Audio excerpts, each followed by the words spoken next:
all hell kind of broke loose over the past week, and I guess I'll briefly explain, because it's not exactly a long story, it's just a tragic one.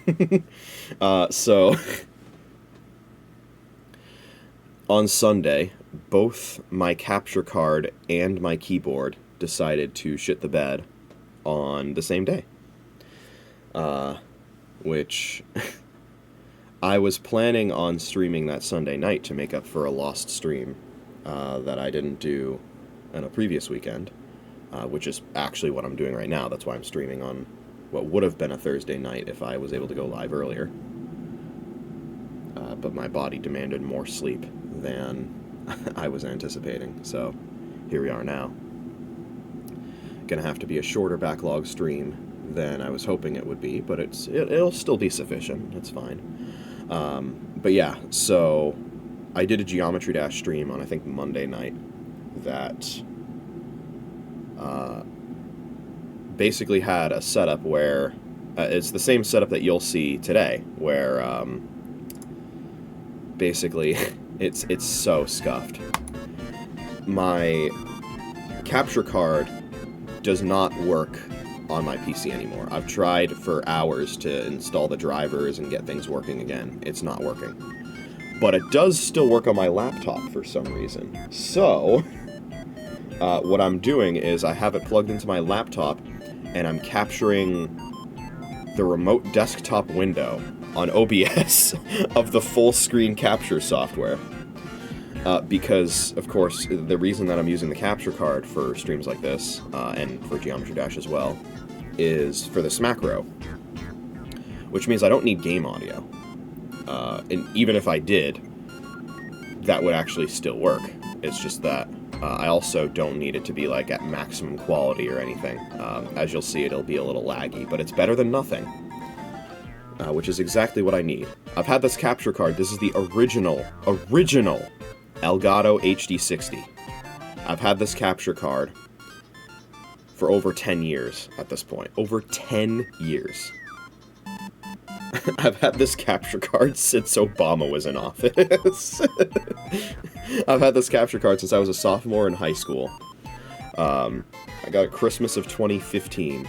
The world was a very different place. And so I have ordered the HD60X, and that will hopefully be arriving soon. I did get a shipping update recently saying that it left a facility and is actually presumably headed my way. I'm excited to set that up because it should have some notable improvements to its functionality, like, you know, not having to do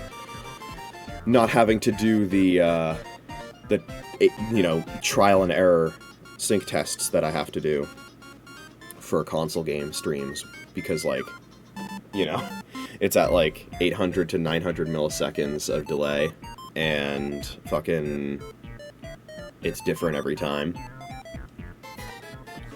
But this time around that should not be the case, which is great. And the pass-through should support above 60 FPS, which means the situation that we ran into when I streamed Metroid Prime 4, where I could not see above 60 FPS on my monitor because it was going through an HD60, an original HD60. That shouldn't be an issue anymore either, which is excellent. It's perfect. So I'm definitely looking forward to that.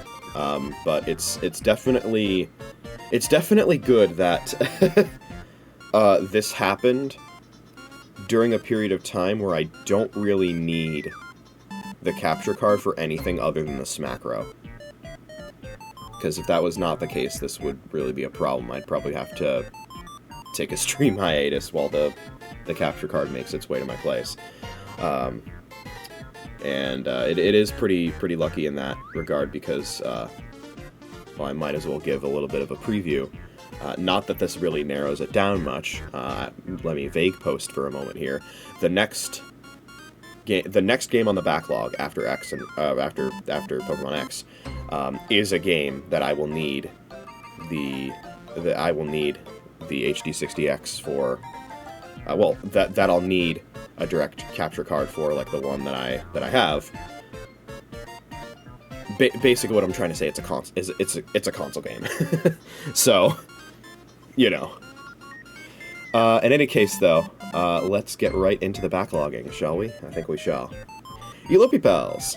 I am JoeDan54, and we're going to be playing some more Pokemon X today. Let us get right into it. That's not Pokemon X.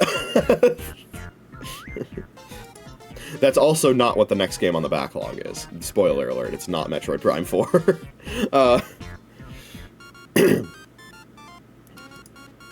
That's just a leftover residue from the stream that I did in December. So, there's not a whole lot left to do in Pokemon X, because, like, you see the goals that are here, and I've updated them, I think, since the last time I streamed this. Basically... Well, I've sort of updated them. Basically... oh, wait, have I? Oh, shit.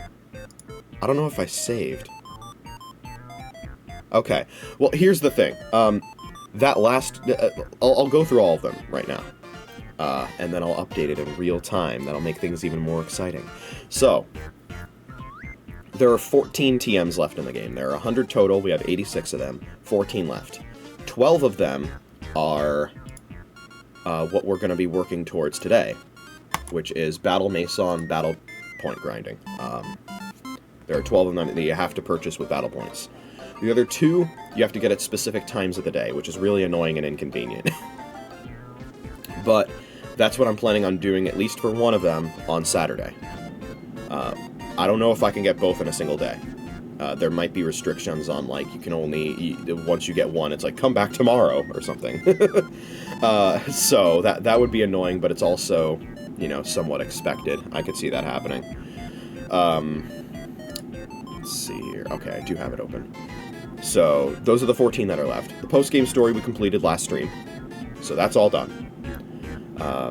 There's also a sort of a side goal that isn't really listed here, which is to try and get basically every key item in the game that takes minimal effort to get, I want to get. And I've pretty much gotten them all now, I'm pretty sure.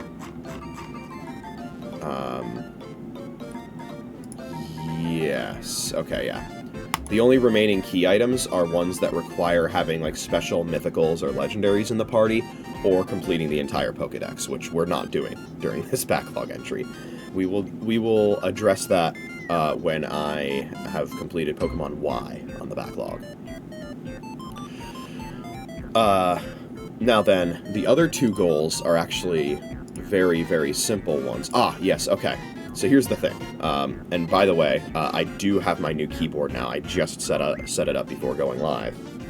So you're about to hear it, and it sounds very different, and it's a lot louder. So for those that like keyboard ASMR, you're gonna love the streams moving forward. It's so loud. It's full-on mechanical now. The one that I got, if you're wondering, is... Did I get? It was the Razer Black Widow V4 is the one that I got. The one that I used to have was the Corsair K55. The Corsair K55 was what I had. And I had that one for a while. I've had that, I think, at least since the beginning of the pandemic I've had it. But I think I had it for a little longer than then, too. It's just that I didn't really start using it a lot until the pandemic. So, yeah, I've had that one for a while too. So, both replacements I had to make. First of all, it's awful that they had to happen at the same time, and second of all, it's awful that they had to happen at all because I don't like having to replace stuff. I like being able to continue to use stuff if it's still functional. I don't want to replace it just because there's a new thing, right? But, you know, the upgrades that we're getting are good, and the things that I did have to replace at least lasted for a while. So, there's a silver lining there, I suppose. That's the bright side. The other goals that you see here, they're both pretty small in the grand scheme of things. Catch all available legendaries sounds major, but it's really not. As far as I'm aware, and you know what, let's check this right now. As far as I'm aware, there are only 3 legendary Pokemon that you can that are remaining in Pokemon X that I can get. One of them we're actually going to be getting at the start of the stream, and then that just leaves 2 others. We're going to be getting Zapdos at the beginning of the stream. One of the legendary birds from Kanto starts roaming Kalos in the post-game. And which one that is depends on the Pokemon you started with. I started with Fennekin, and so Zapdos is roaming Kalos. Which is great, because that's also the roamer that I would have wanted. Because what's great about the legendary birds is that they are legal for the Battle Mason. So we can take advantage of Zapdos being just a generally strong Pokemon for the Battle Mason. So let's see here.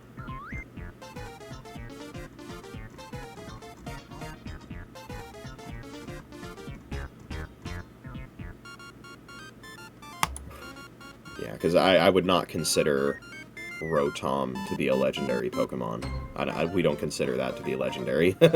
It's sort of in like this like weird gray area where like there are official pieces of Pokemon media and like handbooks and stuff and other like encyclopedias, I suppose, that refer to Rotom as a legendary, and in Gen 4 the legendary Pokemon battle theme plays when you encounter Rotom, which further adds confusion, but it is not considered a legendary officially. It is not a legendary.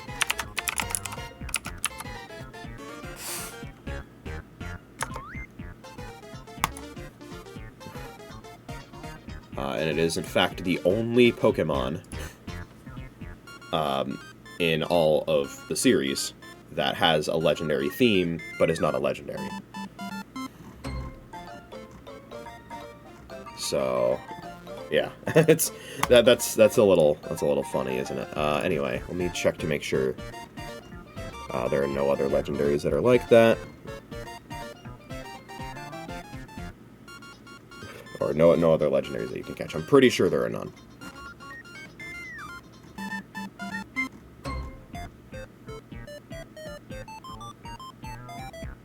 Outside of events, obviously. Yeah, okay. Yeah, so, the 3 legendaries that you can catch in the post-game, there's Zapdos, and then the other 2 are Mewtwo and Zygarde.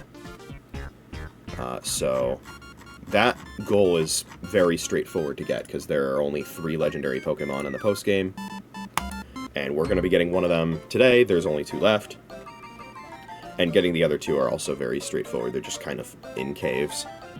Then the last goal is the most interesting one for right now, which is beating the super bosses. Because the thing about that is, I sort of put that as a goal for any Pokemon game that I'm playing on the backlog, is to beat any of the super bosses. What constitutes essentially as a super boss is a fight that's in the post-game that has a higher level than the champion. And so, like, when I played Black 2 on the backlog, there were a number of trainers that could be considered super bosses. I'm trying to remember what all of them were. There were some in, like, the Game Freak headquarters building that had really high-level Pokemon. N can battle you with a weather-themed team, but only after you ride the Ferris wheel with him, which can only be done on a specific day, and I didn't realize that until it was too late. There might have been another, and then, of course, the most famous example of that in the game is Cynthia in Undella Town, the wonderful Reddit tier Pokemon meme. Guys, I went into the wrong house in Undella Town. Guys, you can say no to her, by the way. Anyway, but in X and Y, there's basically no super bosses. There's basically none, which is weird. Like, I was looking through a list of, there was a post somebody made where they were basically compiling, like, a master list of all the super bosses in on all the different Pokemon games, and there are a bunch of them that I missed in playthroughs that I've done in the past. But, there were none that were listed in X and Y. And I've scoured a lot of, like, Bulbapedia articles and stuff to try and see if there are any super bosses. And I found one. So, we just completed the post-game story, which involves Emma basically becoming Essentia when she puts on the expansion suit. And you can battle Essentia, I think specifically on Saturdays or something. I might have the page up, but you can battle her, like, specifically on Saturdays or something.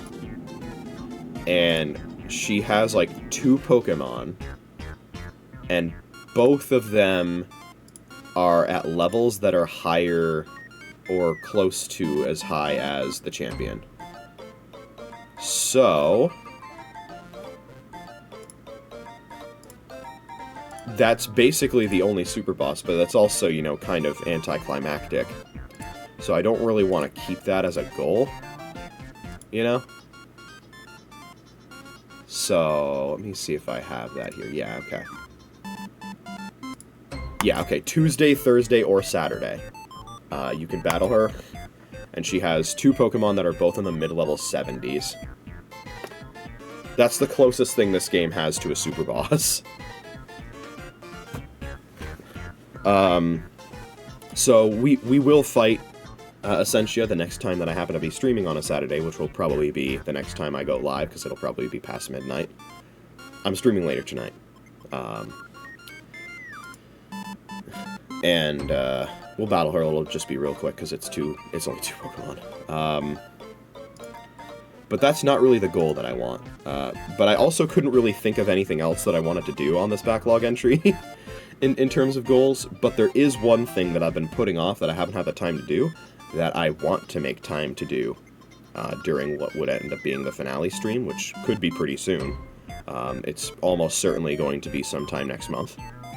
So by the end of February, we should be done with this game on the backlog. So that's good. And it could happen as soon as, like, a week from now.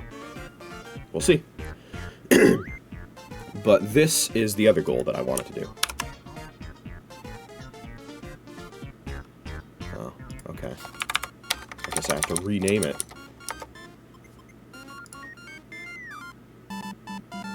Is it saved in the wrong place? Of course it's fucking saved in the wrong place. Fuck you. Okay. I don't know why Photoshop is like this. There we go. I want to check out the new PSS that is available on, what is it? On Pretendo. So, we will do that during the finale stream. I've been meaning to do that, and I keep not having time to do it, so I'm going to make sure I make time to do it during the finale stream. Alright, now, with all that out of the way, let's actually get into the goddamn game. But, of course, the other thing that we are going to need to do is make sure that this remote desktop window of Elgato serves its purpose. So let me set up this macro.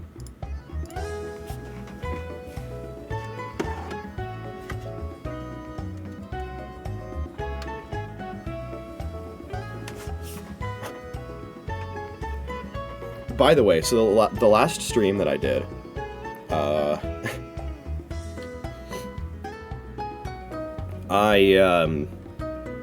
there was somebody in my chat who was like, what happened to your webcam when I did this? This is just something I put up on stream when I need to cover my webcam. Usually I do it for BRBs and when I set up this macro. You might be wondering what this image actually is. Basically, this image actually originates from the Pokemon Uranium Blind Nuzlocke that I was running on my main channel, which is still active, by the way, assuming that I can find my save file. So eventually I will plan on resuming that. But there was the joke that I did, I think, where I, like, leaned really far into the microphone to do a bit. That's back during the Blue Yeti era. But So basically, I put that screenshot of me doing that bit into Photoshop and then added like a warp effect on it. I'm like, this looks silly. And then so I use that whenever I want to cover my webcam for stuff. I use that a lot in the Uranium Blind Nuzlocke when I would do like time lapses of me level grinding. Because I didn't want to cut those out entirely. I wanted to at least show them on camera. Usually I do like a time lapse and then set it to one of my 8-bit remixes.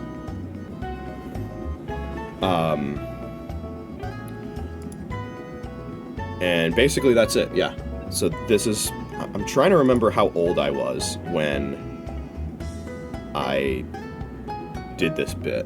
I was probably like 17 or 18 years old. So, yeah. Haven't aged a day, right? It's the glasses. That's what it is. Alright, anyway. So, first order of business, catching Zapdos. So the thing about this is, a lot of times when I try to go out and catch a Pokemon, like a legendary in particular, I really want some way to give it a status condition that won't go away, which usually constitutes specifically paralysis, because the other ones that don't go away will eventually kill it. We don't want that. But Zapdos, of course, is an electric type. And starting in, I think it was specifically starting in Gen 6, electric types cannot be paralyzed. So, that is off the table. Meaning that we're just gonna have to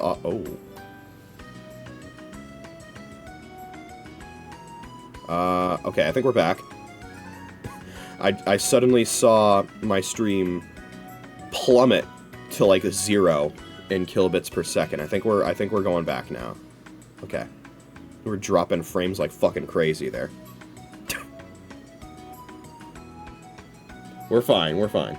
I thought I lost internet. I did not. At least, not yet. So, we're gonna have to operate specifically on just making its HP low. Because I don't think I have, like, any way right now to give it any other status condition, like sleep or something. So, yeah. Zapdos is, of course, a unique sort of type of roaming legendary in that instead of having to catch it while it's roaming, you have to encounter it a certain amount of times while it's roaming, at which point every single time you do it, it'll run immediately before you can even send out a Pokemon. Well, actually, you do send out a Pokemon, but then it immediately runs before you can do anything.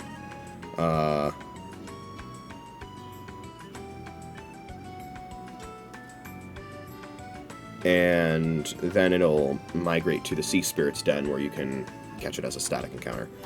So it will also move across Kalos in, I guess, a bit of a slightly more predictable fashion than other roamers do, in that it won't just bounce around all over the place. It will instead...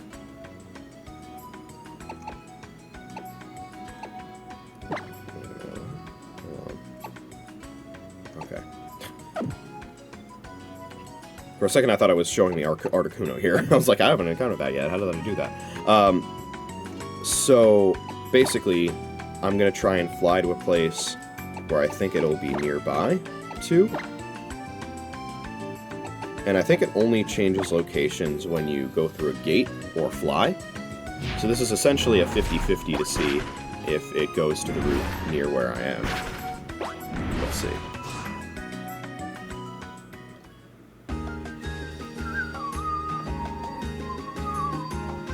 Also, I believe Zapdos is encountered at level 70, meaning that I can use the Repel trick to guarantee that I encounter it and only it. Yes, okay.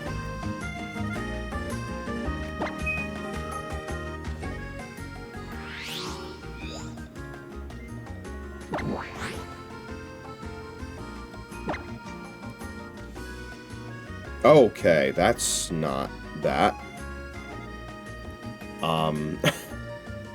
Oh, if it uses fly, it's a random location. Okay.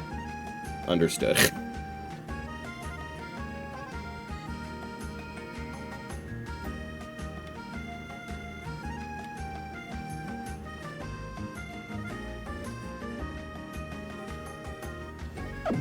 So it's actually more random than I thought it would be. Oops.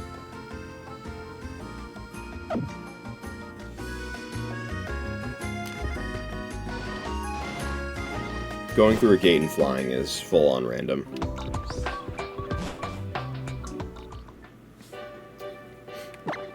So it is still the classic roaming situation. And in that case, it's actually more annoying, because you have to encounter it so many times.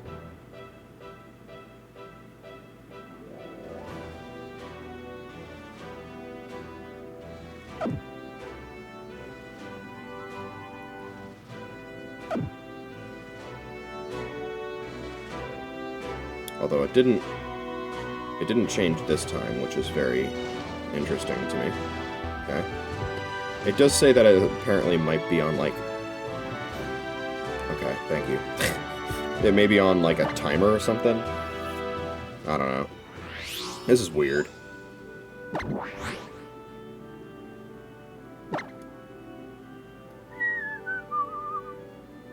I guess I'll try and pursue it on foot.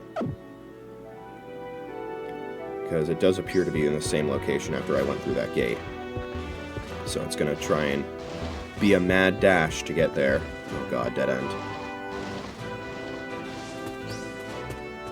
Oh god, grass. Oh god, grass. Oh god! Well, that's time loss. I guess I need to put on the repel right away, huh? Come on, stop wasting time with the frisk.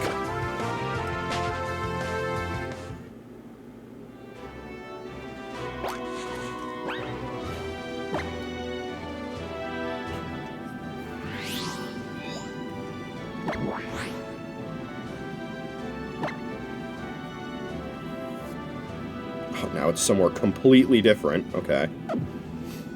Adjacent route my ass.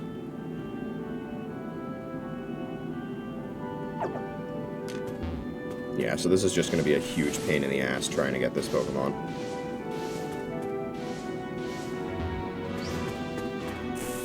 I'm just going to fly to, Actually, let's see if using fly, like, guarantees that it'll go to a random location, because the way that it's phrased on the Bulbapedia article I'm looking at makes it seem like the gates might cause it to change, but fly will always cause it to change. Let's see.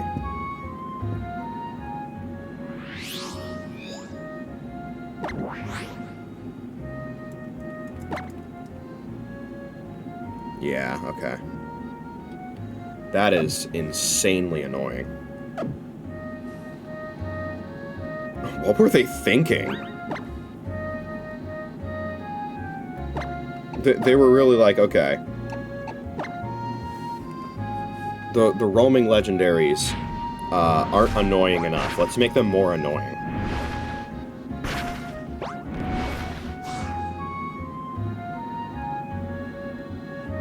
What does flying to the same location make it move somewhere crazy? Let's see.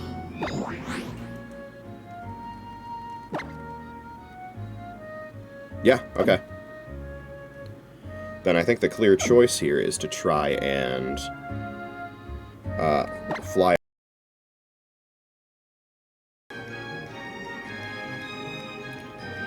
I think we're back.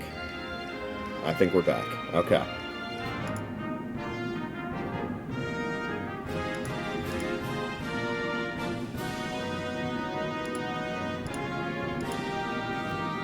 For almost 20 minutes, my wonderful internet provider decided to have an outage. So, yeah, that's awesome. Complete failure of a company.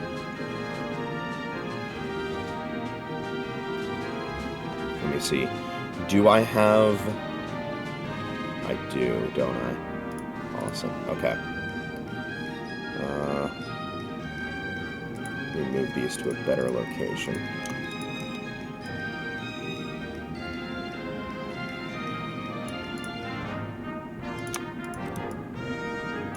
Awesome. I love when my shift key works.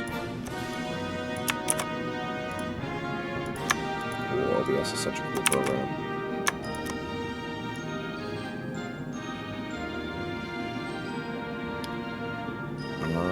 Where do I put them?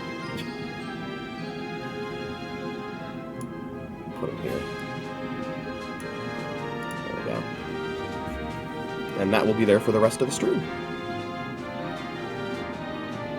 Alright, so I don't think Lumiose is going to work because I think the gates are on a much tighter timer than Bulbapedia would suggest.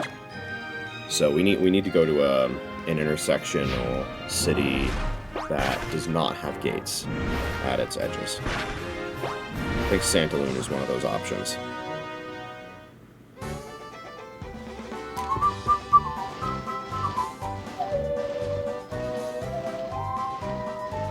Also, we should probably put the bike on.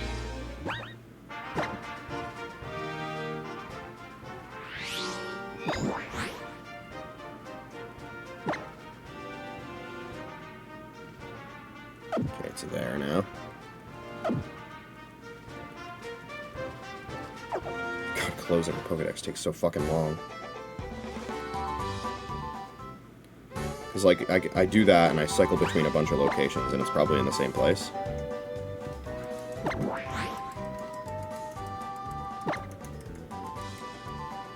Yeah, it is. Okay.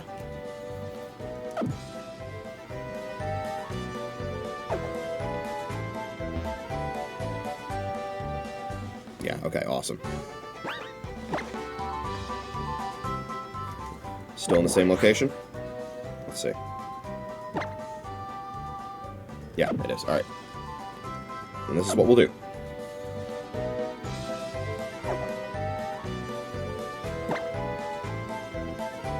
We will continuously fly here, because I believe we just confirmed that flying to the location that you're currently at does still change the location of Zapdos. So, we're going to do this, and then we will have 3 potential route options for Zapdos to be in, where it will hopefully be eventually. You have to encounter it 10 times total after the first time. So we're going to have to get lucky 10 times. So, strap in. Assuming that the strat can work. I'm also assuming I won't need repels. Because it seems like if you're in the location where it is, it will be the encounter.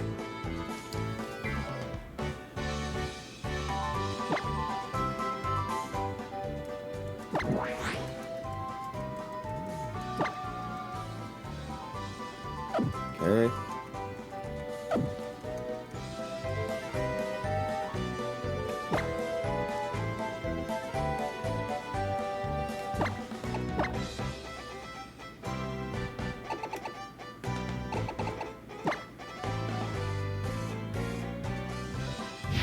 Yeah, because Santaloon is connected to 3 different routes, and none of them have gates. So, that's about as good as you can get.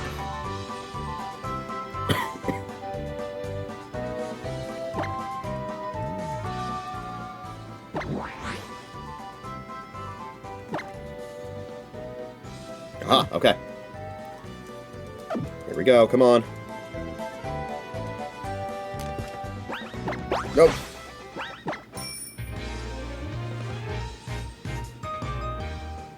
Oh, that's the wrong route. Fuck. Get out of the way!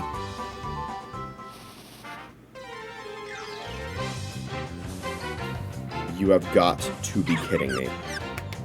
Come on, come on, come on, come on, come on, come on, come on, come on, come on, come on, come on, come on.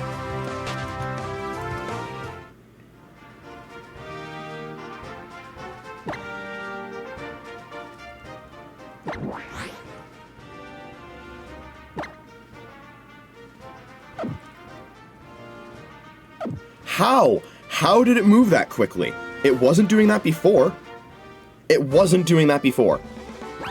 Are you telling me the one time that I decided to actually move from Santaloon City to one of the routes, it somehow managed to magically transport somewhere else? So the rules are just random then. It's just RNG.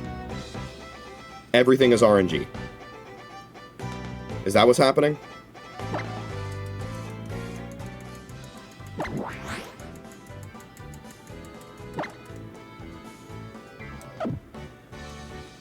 Nothing makes sense.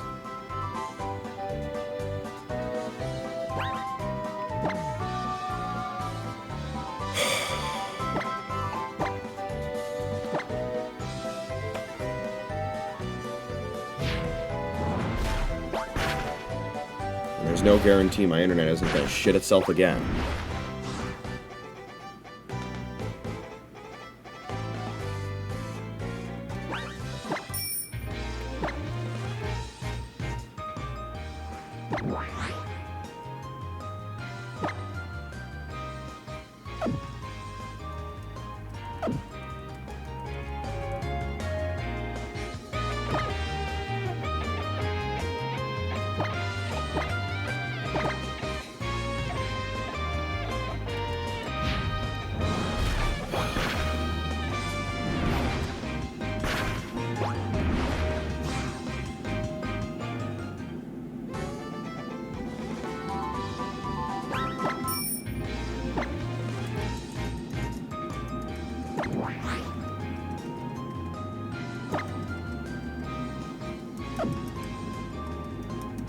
You know what? Fuck it. I am putting on Repel. I don't care anymore. I am minimizing any possible way that the game could fuck me over. Where are my super repels?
Okay. Let's see. This time it actually is this way. Ah, get out of the way. There we go.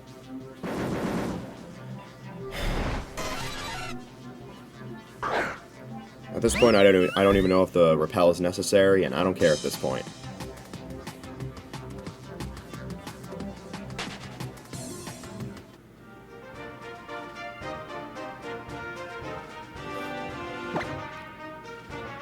Now, where would it be now?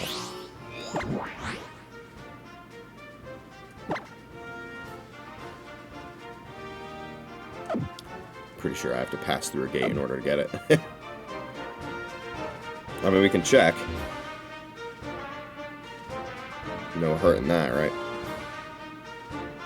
Yeah, okay. Sure. Sure.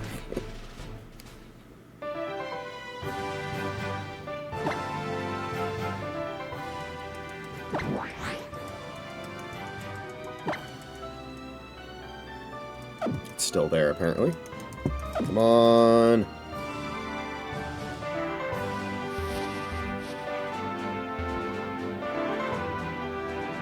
Oh, what the fuck is this route? Oh no.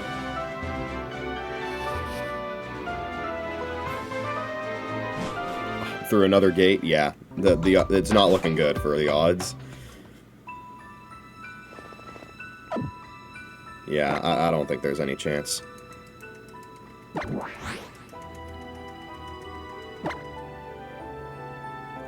It's still there? How in the fuckingest of fucks did it fly that one time it was right next to Santaloon, and then 2 picoseconds later it flew away? On a timer, my ass.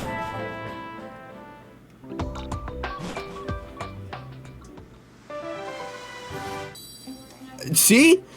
What fucking timer are you talking about? That's some made-up bullshit right there. That's what that is. Alright, so that's number 2.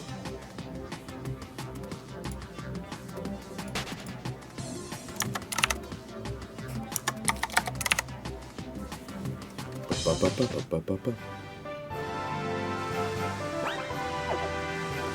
where do you think it is now?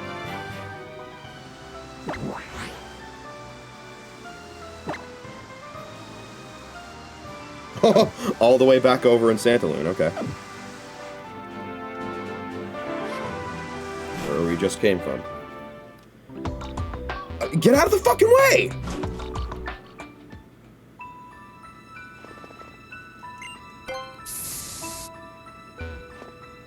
I don't know what it is, but ever since I played Pokemon Yellow, all of the NPCs in Pokemon games have been aggressively trying to take their movement paths into my line of movement.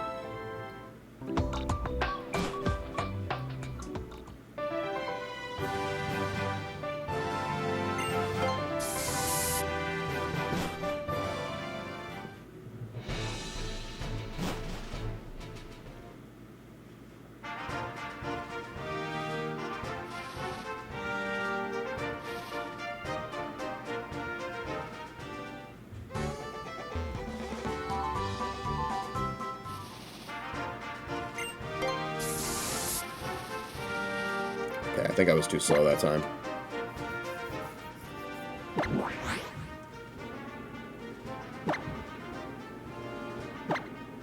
Oh god. Okay, it's there now. Yeah, alright.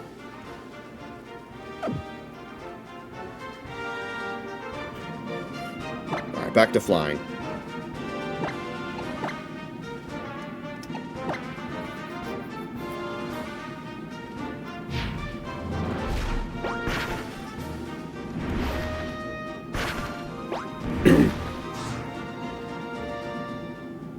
We got a 2-for-1 there, so hard to complain.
What the fuck do you fucking mean? I didn't even fly.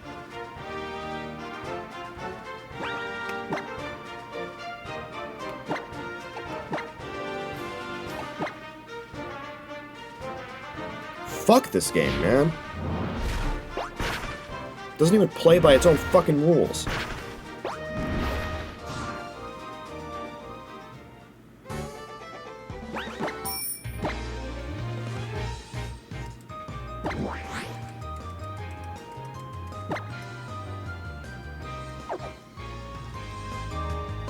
Think that one's worth trying to get? Let's see. Yes, use another.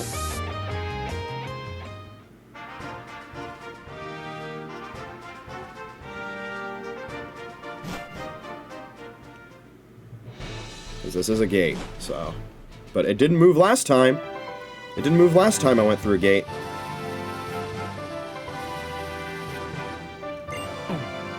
I don't know why it didn't move the last time I went through a gate.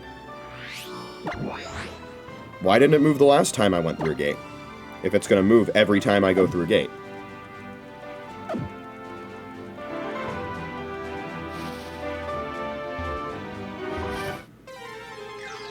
What? Huh? Do I not have a rappel up? I could have sworn I said yes to the last time. I guess not.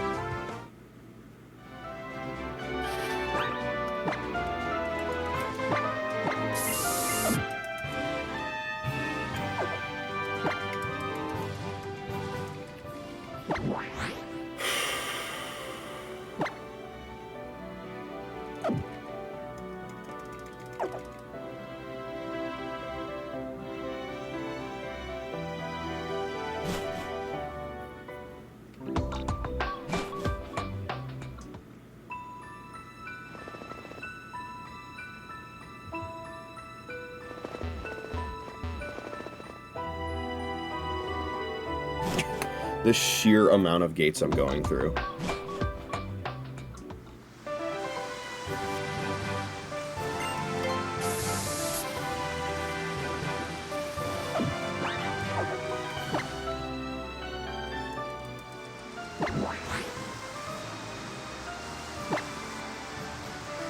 And of course it fucking moved again.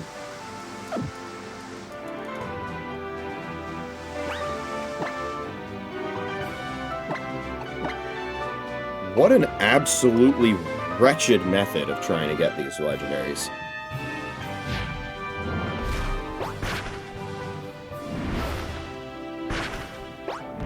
I'm glad that there's a way it sort of initializes to your decks, you know?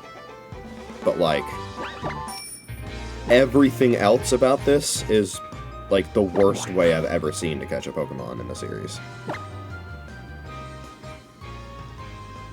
I couldn't even see where it was there for a moment.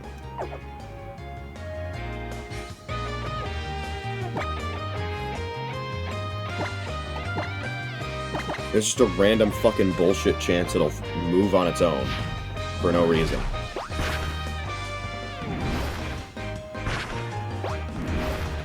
You know, I got a 2 for 1. And that was immediately followed up by, like, an 8 for 0. Or a 0 for 8, I should say.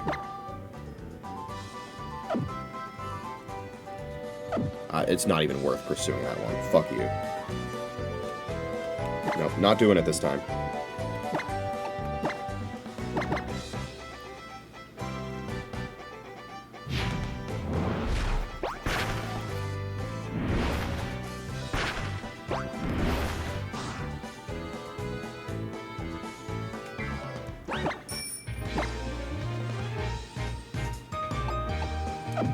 What am I doing? I didn't even check the decks.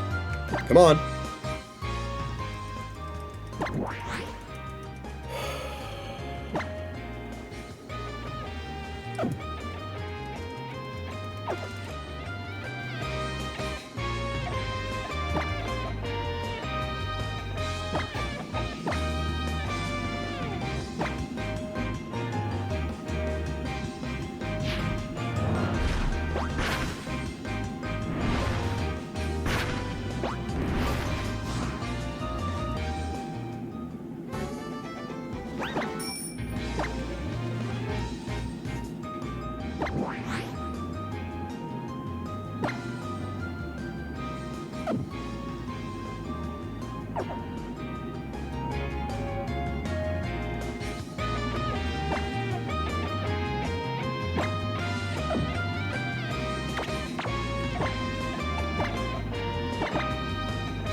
Only 8 more encounters to go.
Here we go again.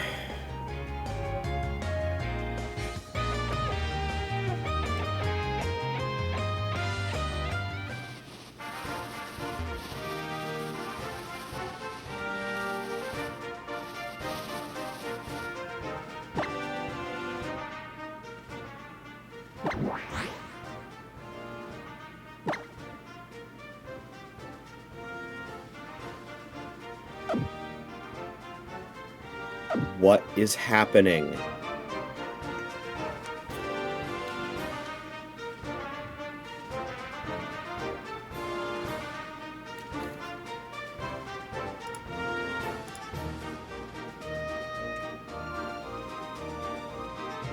Why? Why did it fly away? I didn't do anything that would cause it to fly away a second time.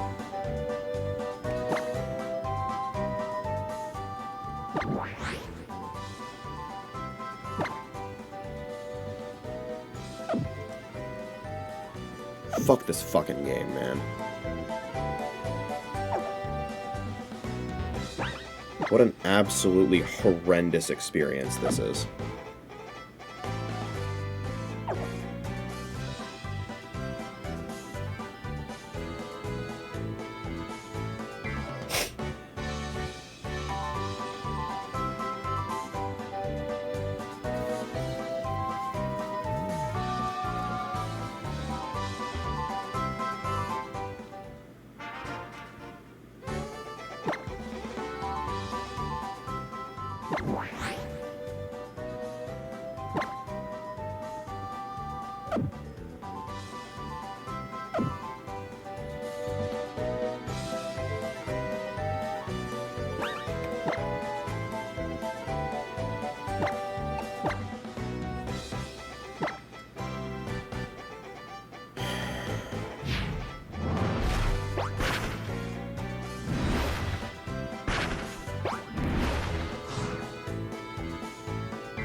You think that's even worth pursuing? Sure, let's fucking do it.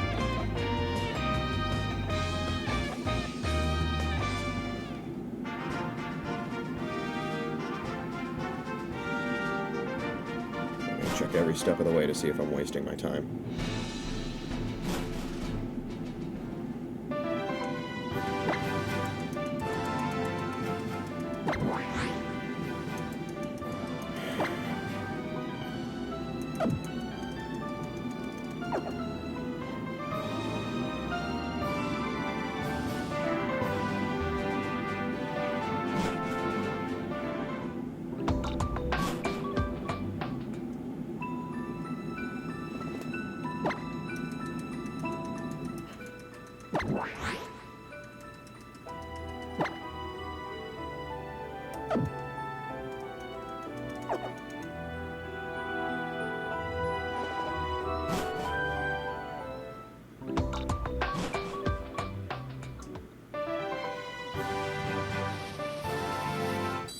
Thank fucking God. Okay. That's number 3.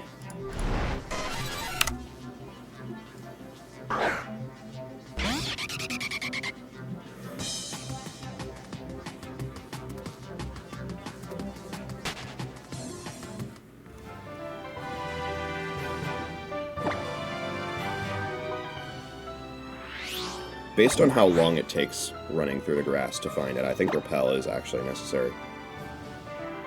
Wow, all the way over there, huh?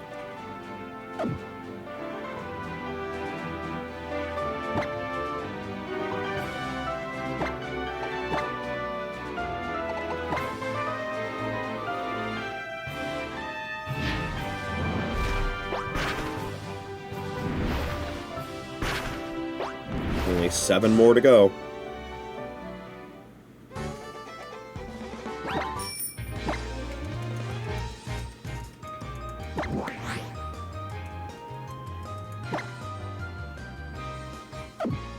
There again, huh?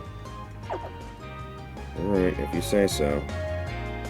I have my doubts I'll get there in time. I don't know if lightning can strike twice. Also, this Repel has been active for a suspiciously long amount of time.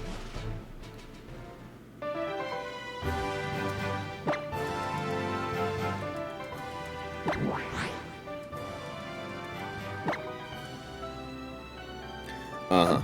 Yeah. That's what I fucking thought. On a random-ass delay, I guess. Sometimes it'll just randomly fly to another location based on nothing. And this is the part where you say, oh, well, it's because you went through a gate. Then why didn't it move the last time I went through a gate? Riddle me that.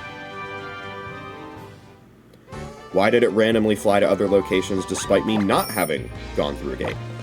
Despite me not having done anything.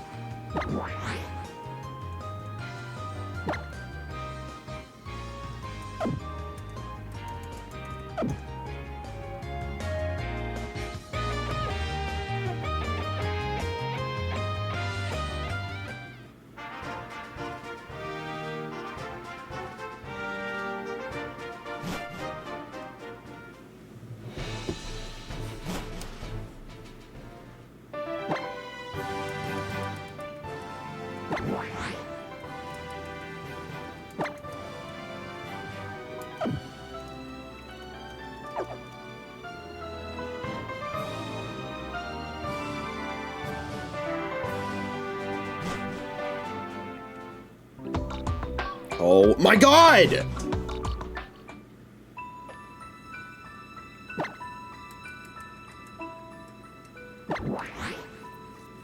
I can't believe no one thought to program the NPCs so that they won't walk into your fucking path.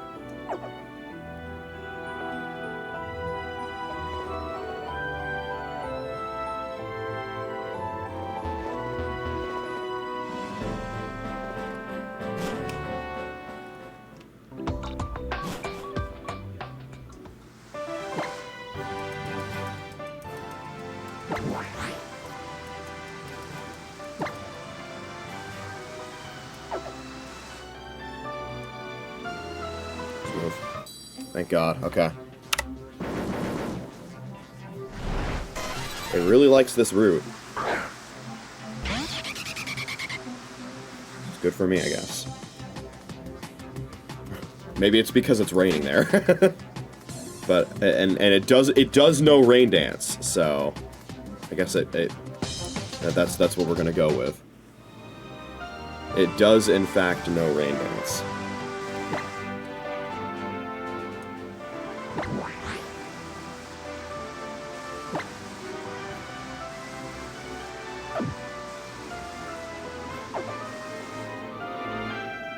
Oh, we're dropping frames again. I wonder if the internet is going to completely die again.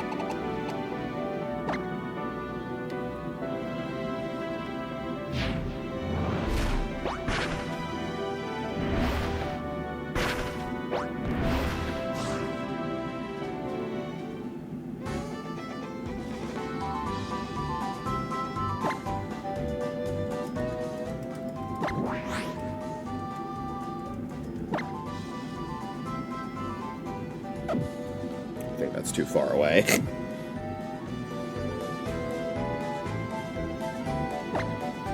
So this is the part where I make sure we actually have a rappel going.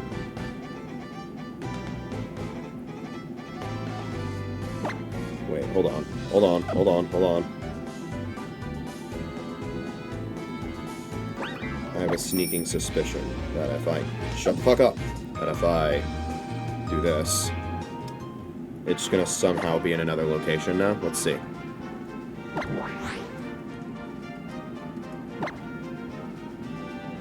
No, okay. Well, let me go back to Santaloon and try again then.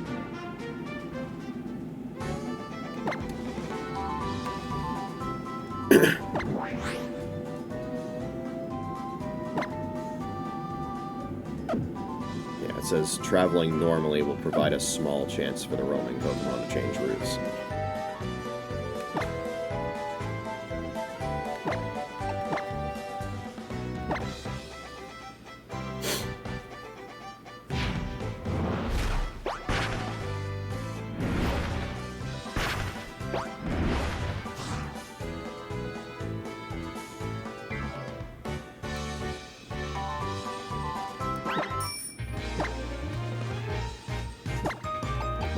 No, no, no, no, no. Go back, go back, go back.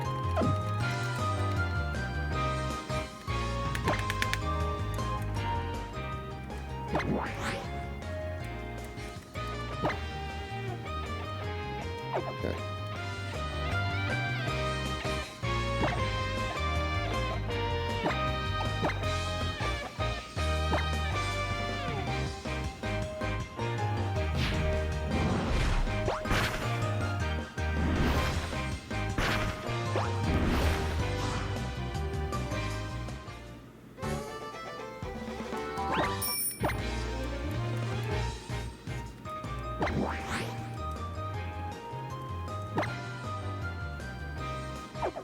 Okay. Let's see.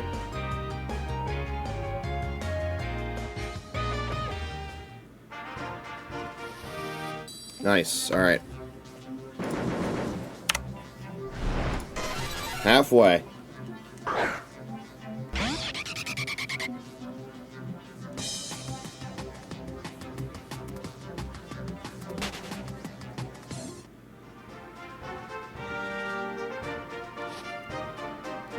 Where is it now?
Yeah, I don't think it's worth trying to go through Lumiose for that.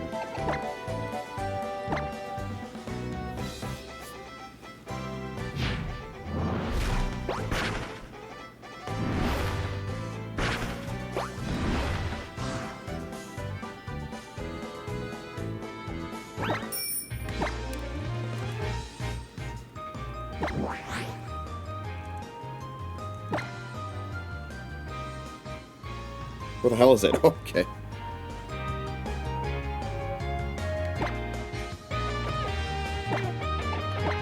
I wonder if after 10 encounters that'll actually, like, highlight the Sea Spirit's Den.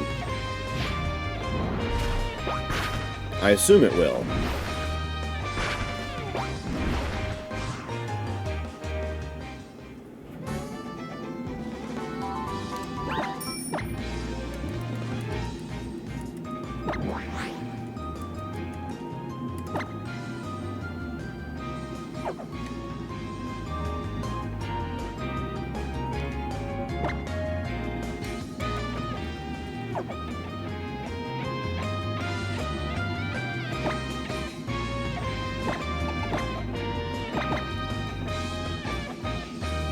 There should be 5 encounters left.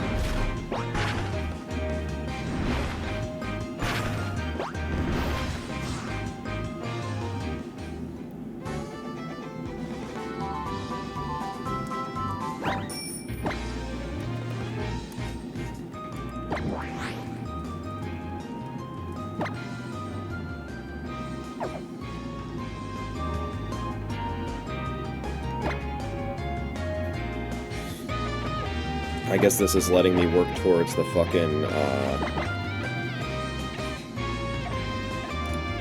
get onto your bike a certain amount of times achievement. Yeah.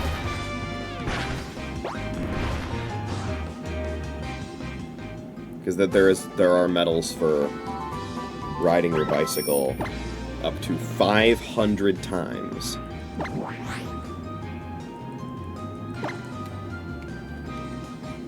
With milestones at 1, 30, 100, and 500.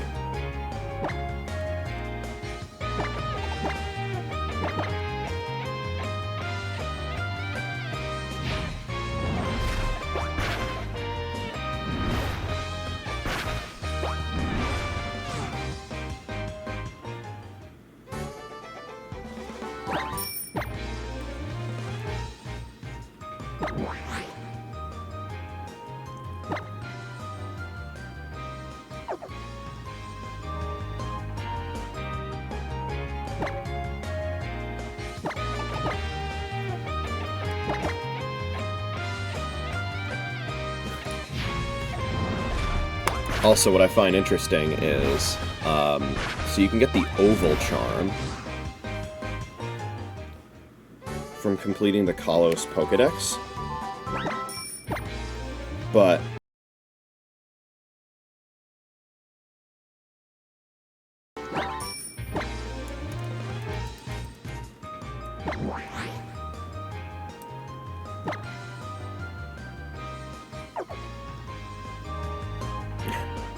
Zapdos has not visited this sector of Kalos in a while.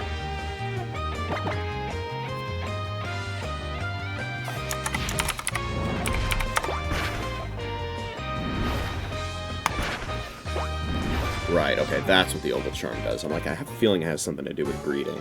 It increases the chances of finding an egg.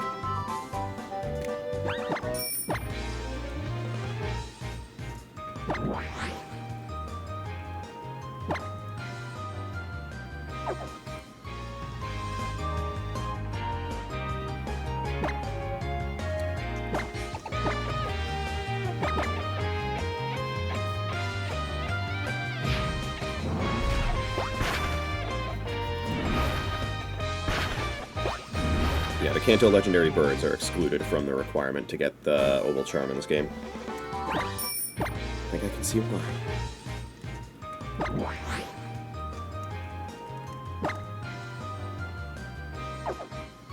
Okay, it really has an affinity for that route right now.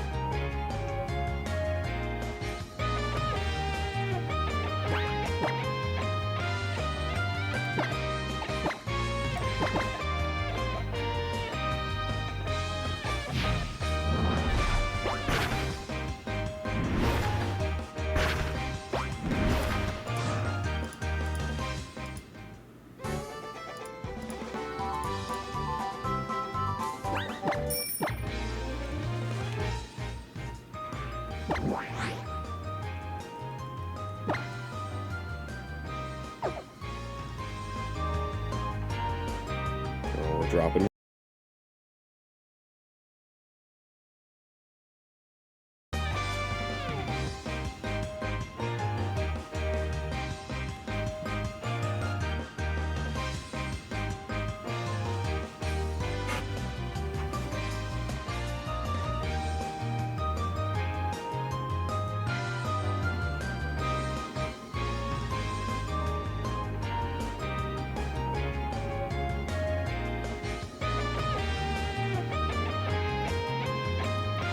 Okay, I have no idea what my internet is doing right now, but it is completely shitting the bed. What a fucking worthless internet company. They need to go out of business.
Alright, we'll try this one, I guess.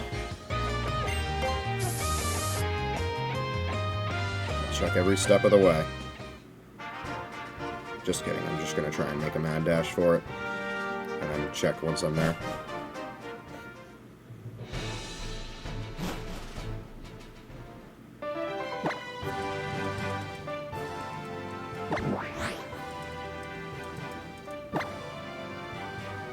Okay, here we go.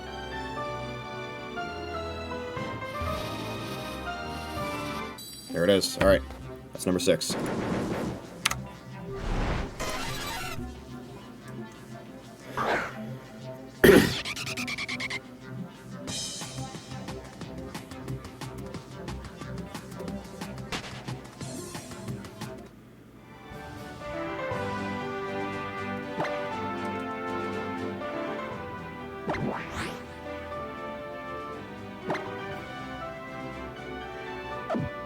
Okay. Alright, I guess we'll see if we can get a 2 for 1. Yes, use another.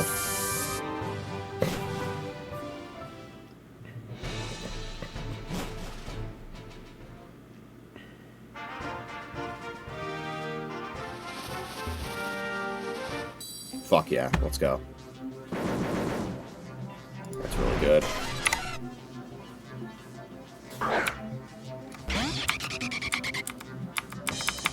Okay, 3 more to go.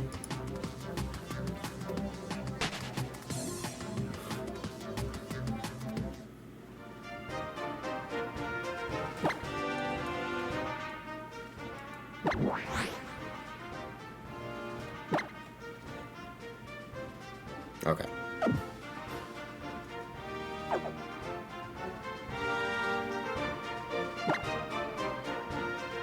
I guess this will give me a good opportunity now to check to make sure I have a good amount of Pokeballs. Pretty sure I have a ton.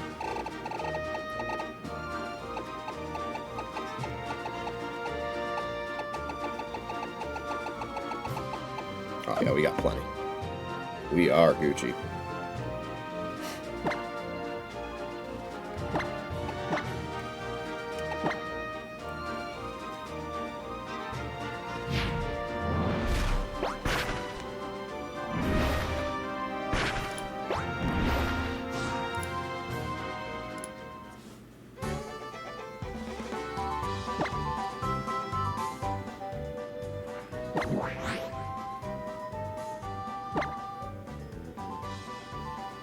Alright, here we go again. Let's see. Can we do it in time?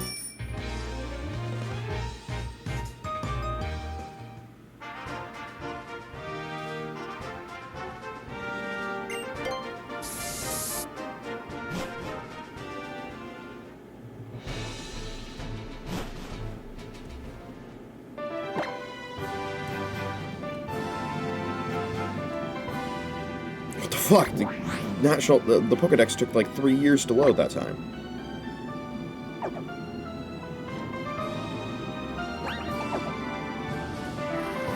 Yes, okay. 2 more.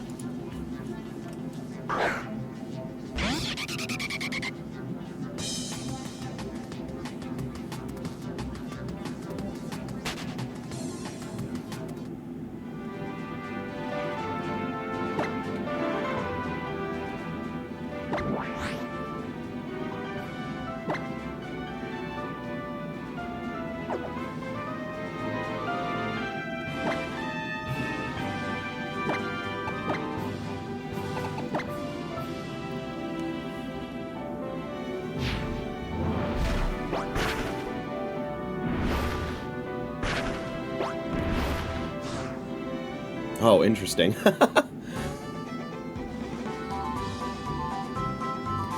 I just looked at, there's an article I was looking at. Apparently, so Berserk is an ability where if you're knocked to half HP or less by a move, you get a special attack boost. And it's the ability for Drampa and Galarian Moltres.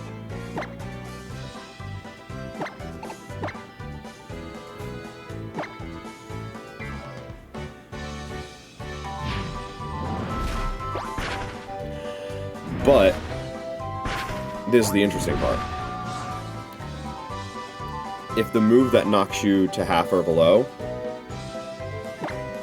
is from a Pokemon with Sheer Force, Berserk doesn't activate.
It's a little far, but we'll try.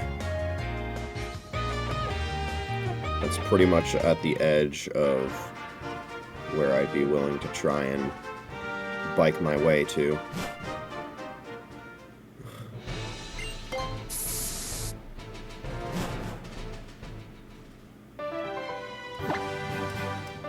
Be checking every step of the way.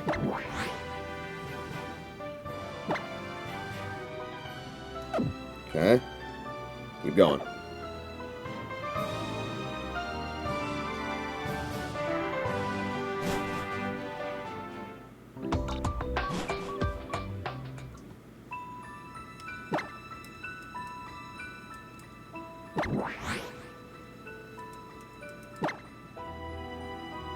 Okay, one more.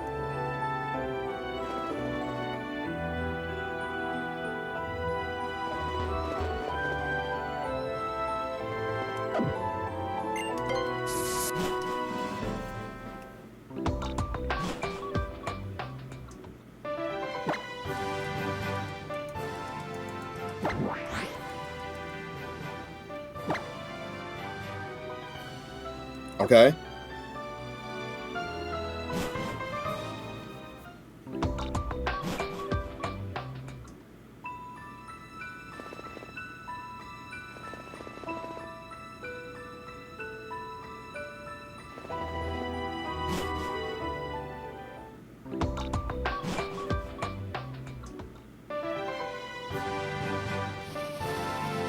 Yes! Okay.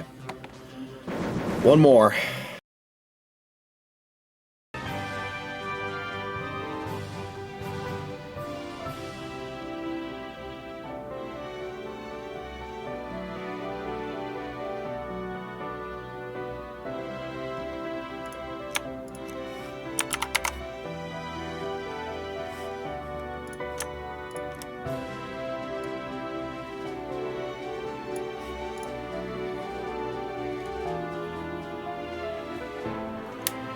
I don't even know what to say anymore.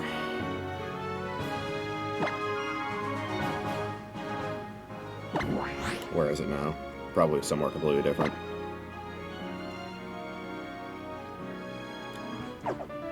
There's a world where I can fly to that.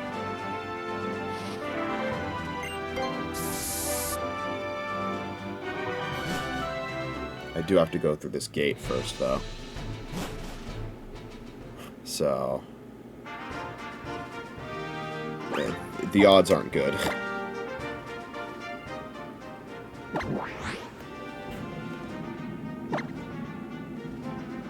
Yeah, okay.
Alright, come on.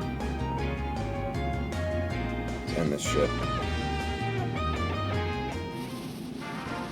Please.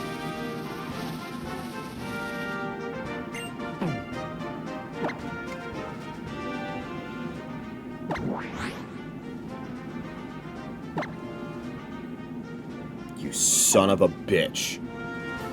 Fuck this game, man.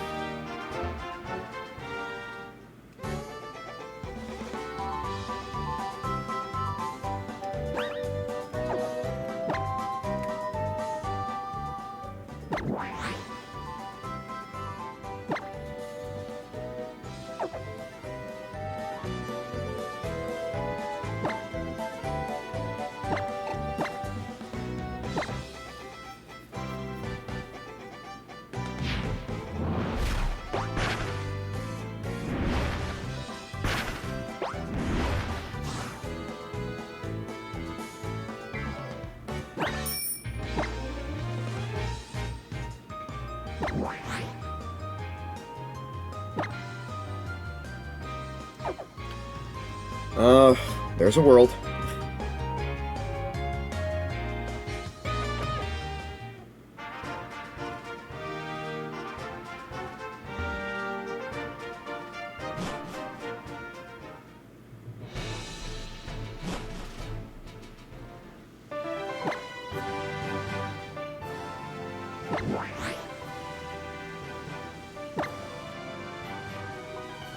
Damn it, that's too far away. At least I think it's too far away.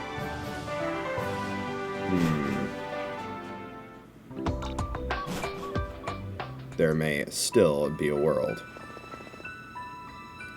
I don't know how shitty the terrain of the next route over is, though.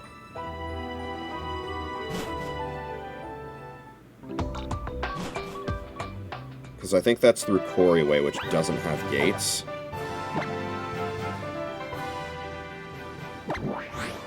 Let's see. Still gonna check each step of the way, though. Okay, alright.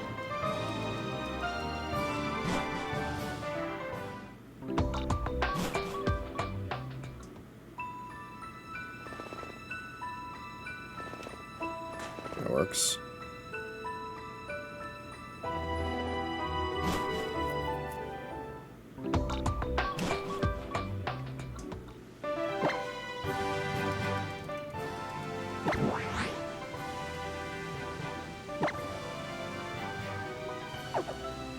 It's okay. Alright. Playing this game now, huh?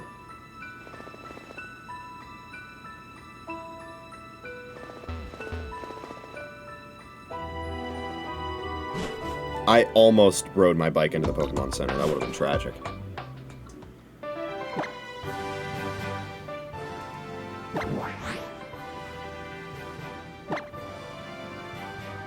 Okay, here we go.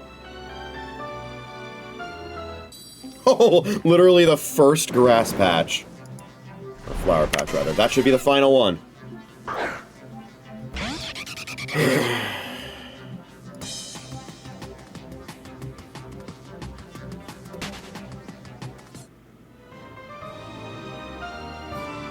And now, if I go to the decks, I think it'll highlight Sea Spirit's Den. There we go. Alright. Fuck that.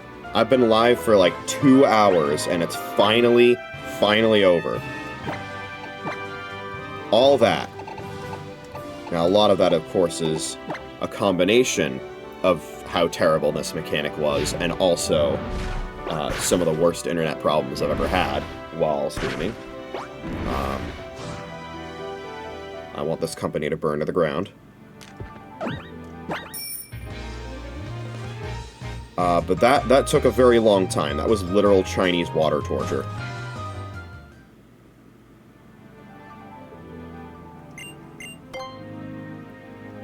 And it's finally done.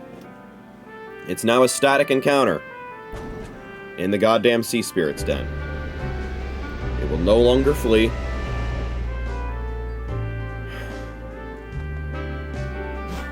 And it's ours. Before I somehow have to be forced to do it again, I'm saving.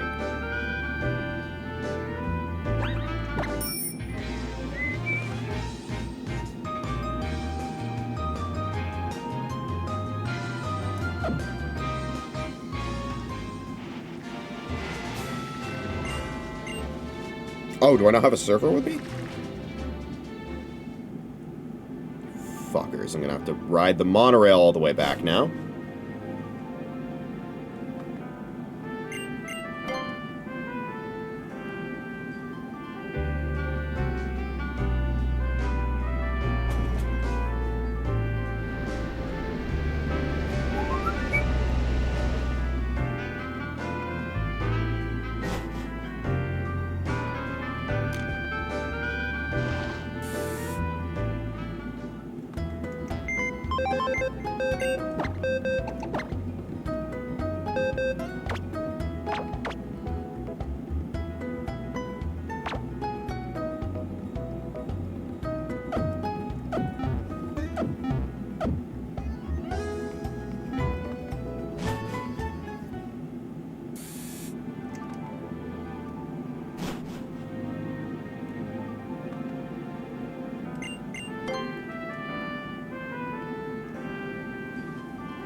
Okay.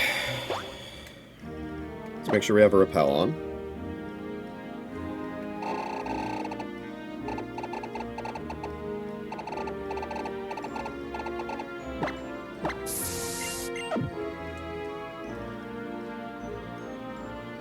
Let's make our way there.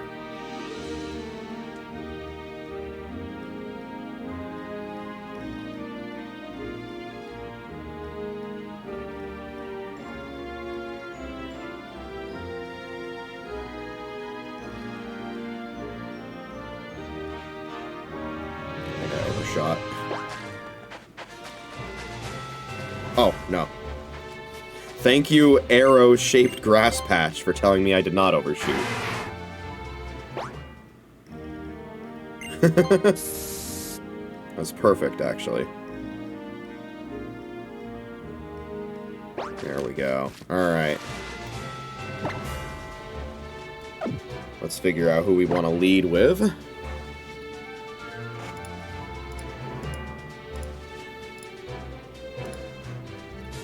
This Zapdos is going to have Agility, Discharge, Rain Dance, and Light Screen.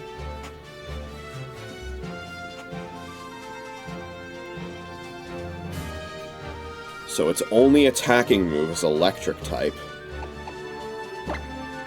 That makes the choice pretty easy. This one's on you, Trina. Won't have to worry about Light Screen either. With Trina's attacks. So. Let's go in.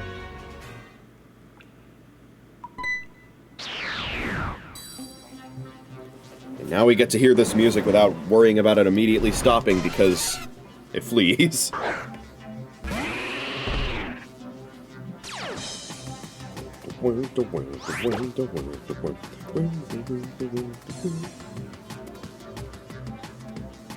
Alright, we set up here.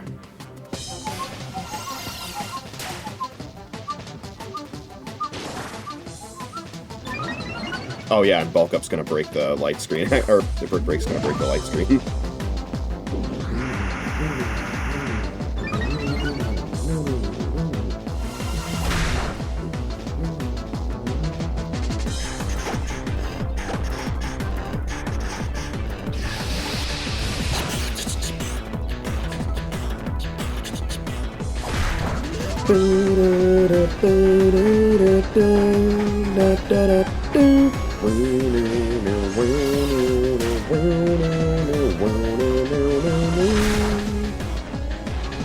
I think we can safely do it 2 more times.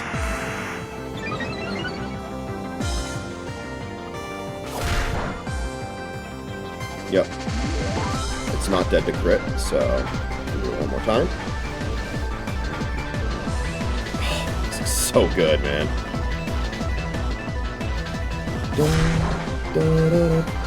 Nice. Into the red.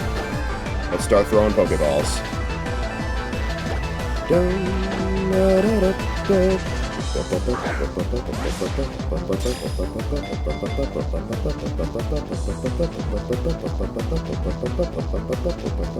Oh my god, the first one! Let's go, baby. That, you know what? That makes up for some of the time that we wasted doing all the other shit. So I'll take it. I'll gladly take it. They didn't modify its catch rate in this game, did they?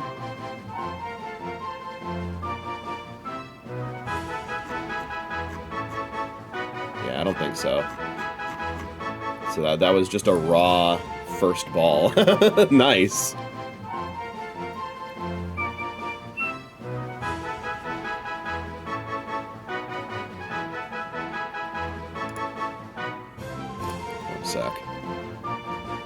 One sec.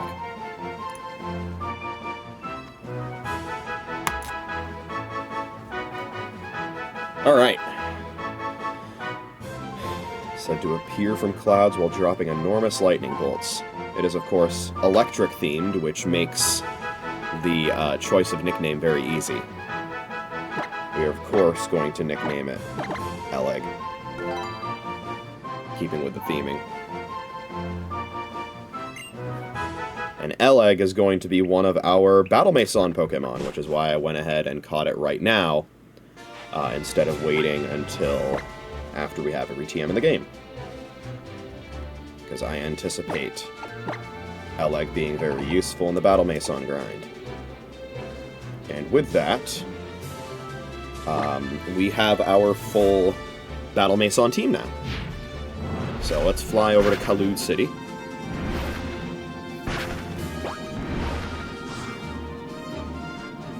We'll assemble the squad, determine movesets, and go right in. It's also worth noting that this, much like many other legendary encounters, has basically 3 stats are guaranteed to have perfect IVs. So hopefully they're 3 stats that matter. I think, you know, at least one of them is going to be a stat where, like, we have IVs that we wanted to have.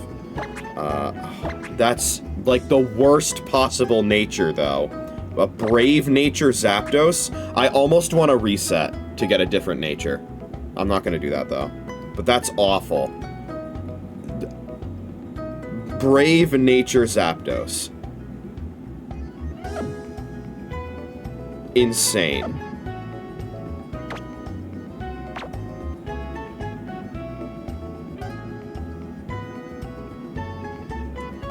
Right, we actually can't assemble the whole squad here because the other Pokemon that we need to get is at the daycare. So let's go to the daycare. I boxed my flyer.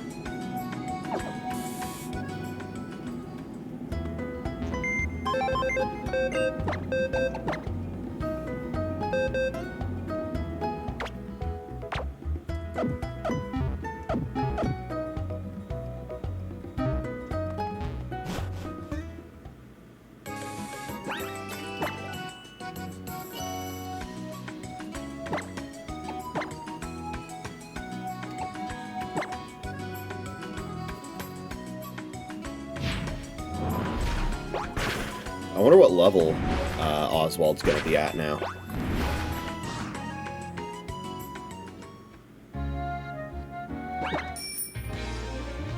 Guess we'll find out.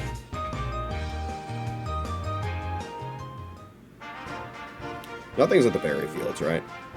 Might as well check. Yeah, okay.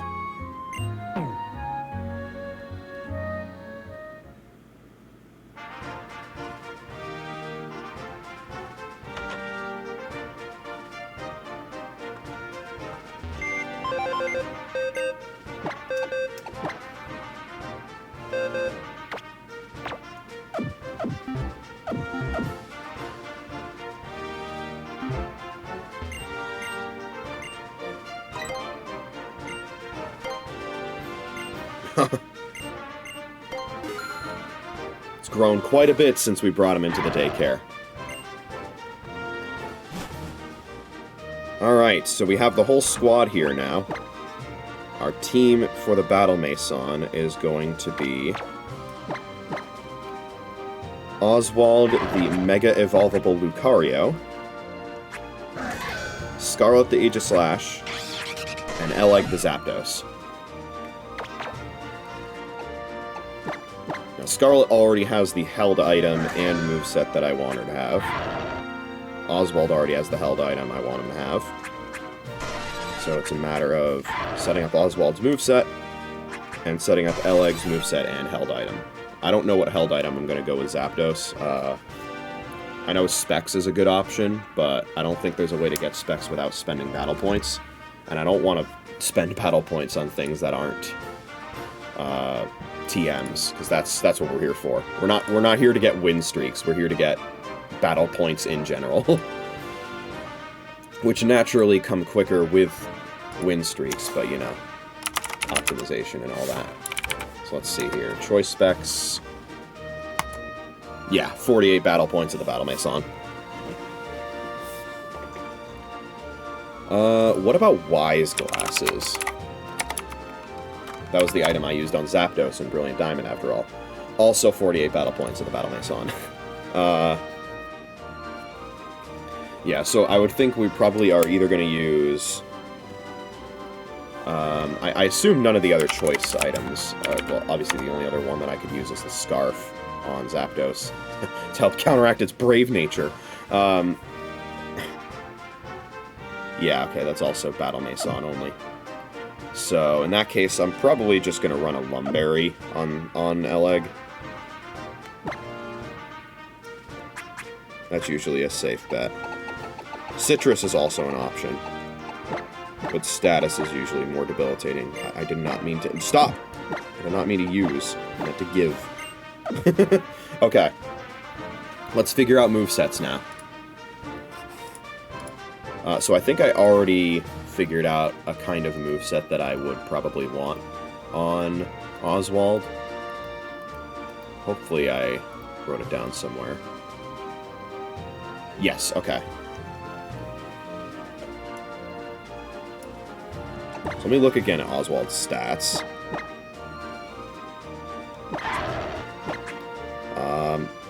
Plus speed minus defense. So, glass cannon, but speedy, so... yeah, it's a hasty nature. It's got slightly lower attack than special attack, but I believe that flips when it Mega Evolves. Which is why we are going to prefer to have a physical... So, actually... Yeah, okay. I think I'm going to run a special move on it, but it's mostly going to be... Basically, we're going to have Swords Dance and Close Combat, and I'm probably going to run an Earthquake as well.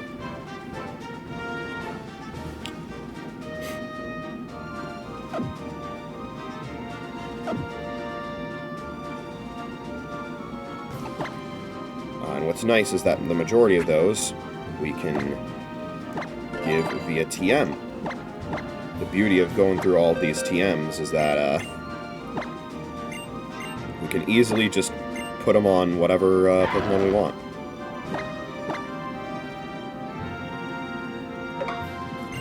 So there's Swords Dance. You can also give them Earthquake.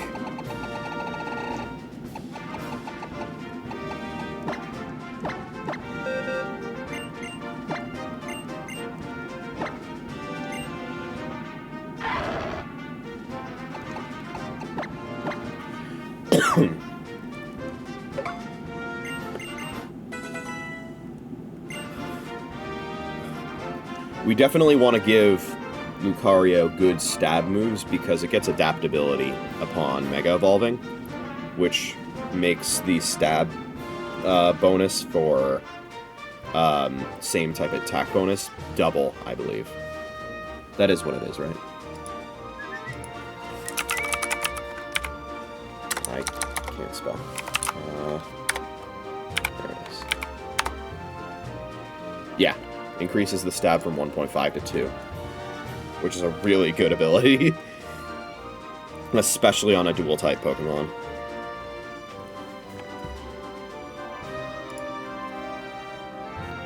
Okay, how about Flash Cannon?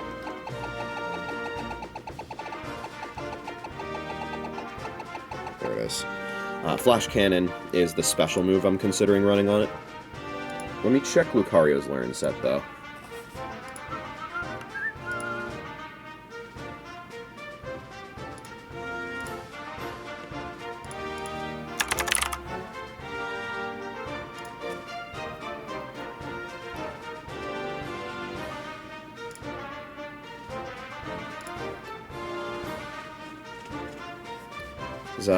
Let's see here. Oh, can it not learn Iron Head? It can learn Bullet Punch if you breed it with Hitmonchan. It can learn Iron Tail as a move tutor in Oraz.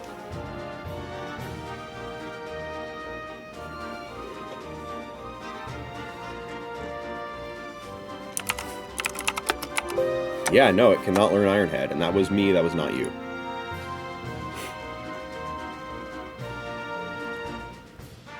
Okay, well, Flash Cannon it is then.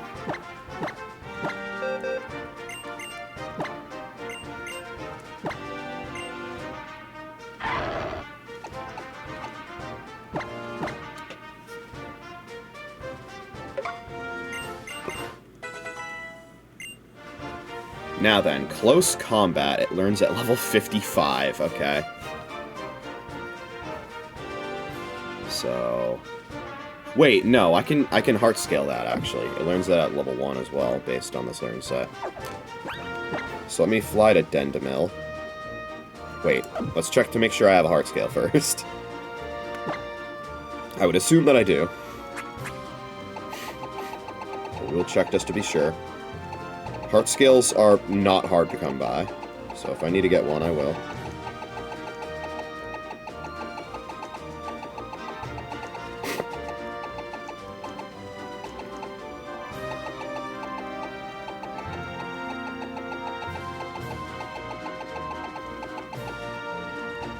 Ah, okay. We have one! We have one heart scale!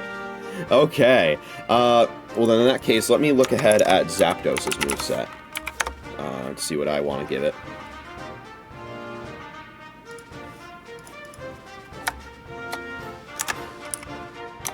God. Need to get used to this new keyboard. Okay, what do we want to give this thing?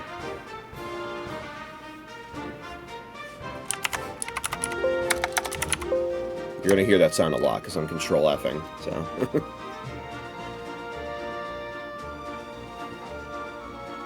It gets Detect, which is interesting. But it can also learn Protect, so you can have both, I guess. If you have both Detect and Protect, can you alternate between them forever? Probably not, right? Like, hold on a second. Hold on a second.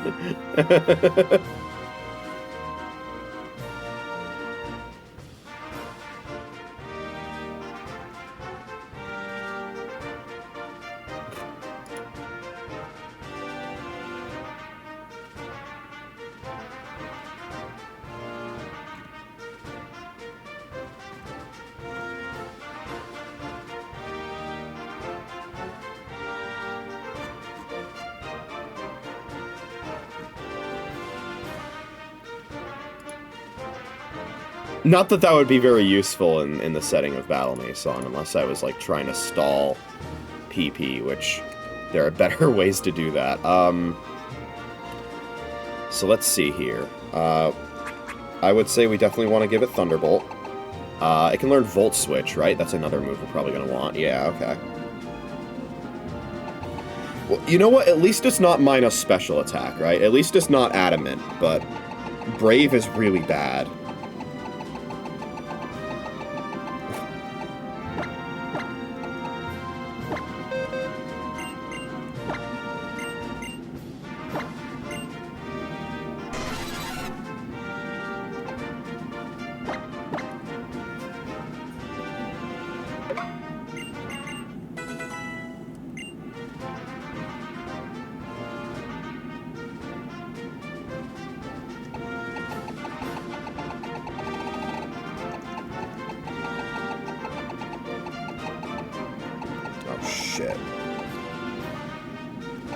Volt Switch is one of the Battle Point TMs, isn't it? Fuck.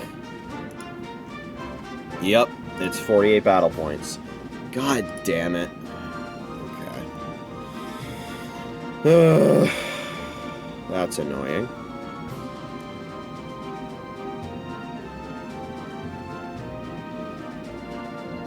Oh, I should check the hidden power types in my Pokemon as well, huh?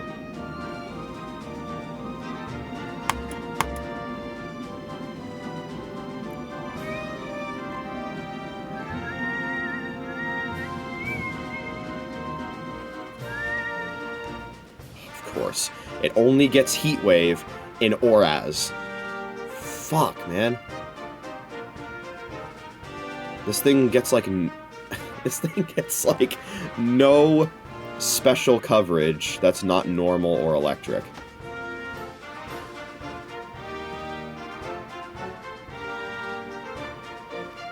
The closest thing it gets to that is Ancient Power. Which I guess isn't a bad move to have on it.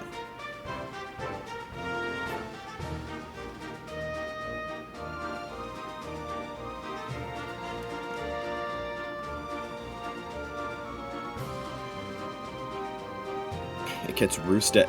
Oh, I can hard scale that, but I only have one left, so... Fuck, man. So let's see. Thunderbolt, Roost. Volt Switch, Ancient Power.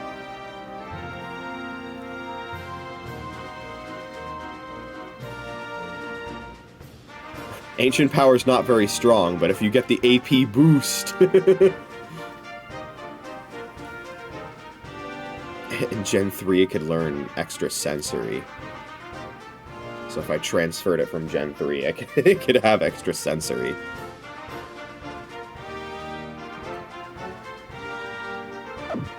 Okay, well, in that case, we need to go get ourselves another Heart Scale. How can we go about such a thing? What is the best way?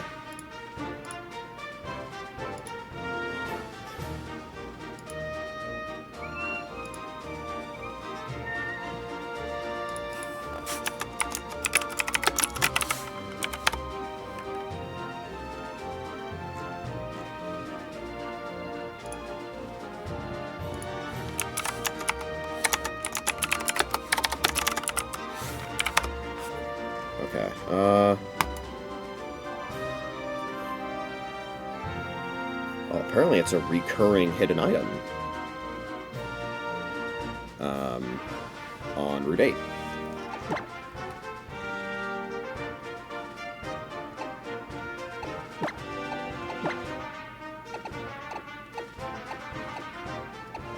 Alright.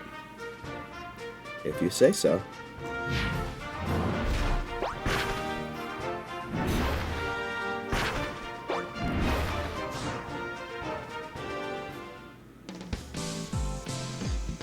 I think it's closer to the Ambret area, actually. Let me fly there.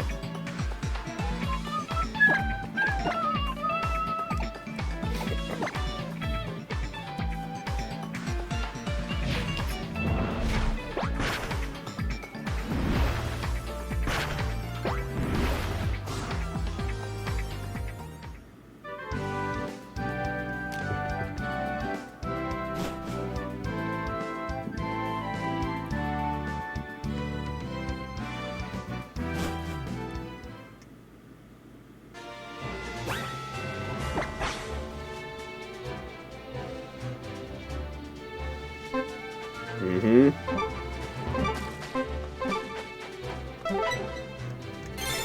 Aha! There it is.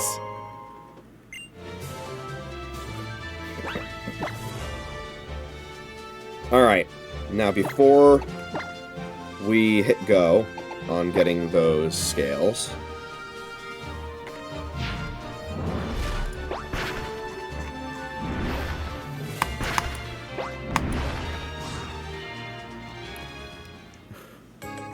there's somewhere that we can go where we'll be told hidden power types. Is it not Kalut City? Where is it?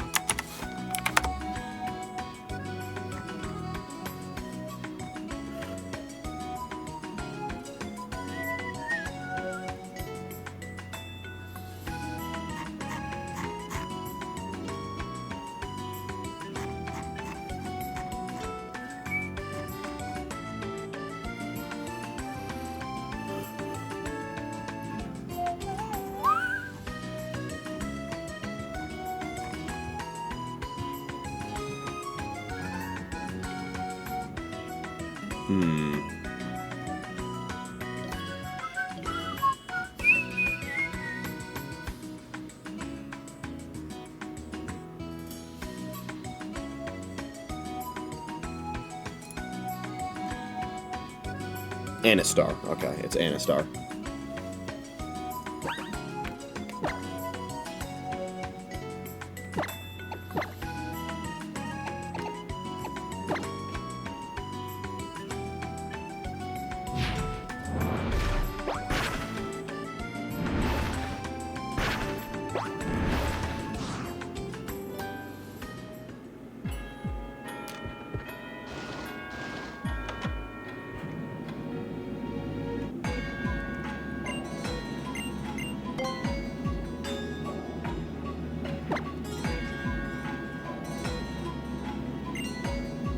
HP Ice on Oswald, okay.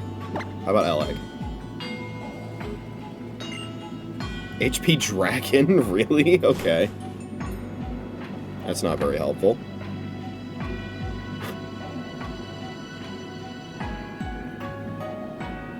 Okay,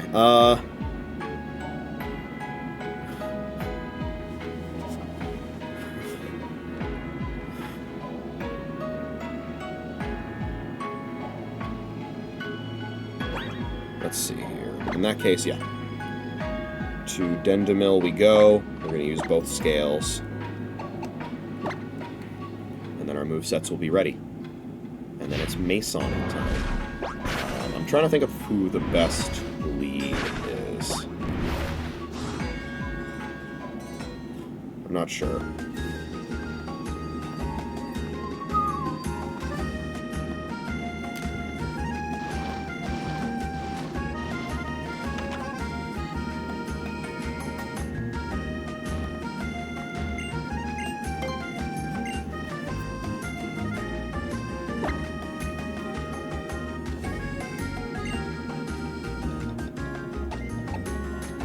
Oh, right, it gets extreme speed as well. That's another good option.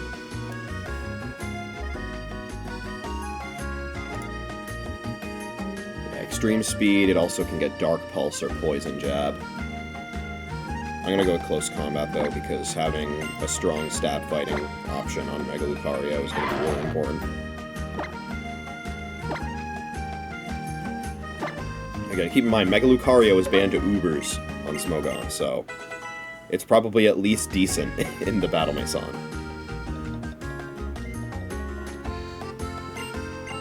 Okay. Now for you, Eleg.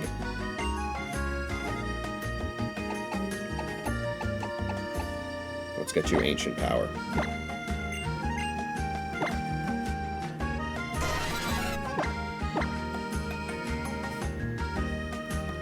Well, actually, hold on just a second. Just as a quick sanity check. Before I potentially waste this,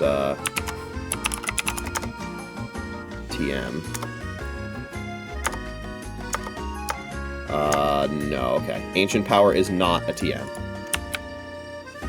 So we are not wasting a heart scale here.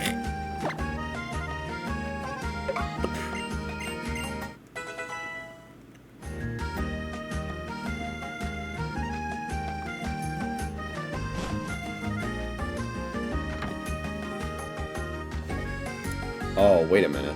Uh-oh. It also needs a heart scale for Roost. Shit. I'm out of heart scales now, I'm pretty sure. Yeah. Damn it. Okay.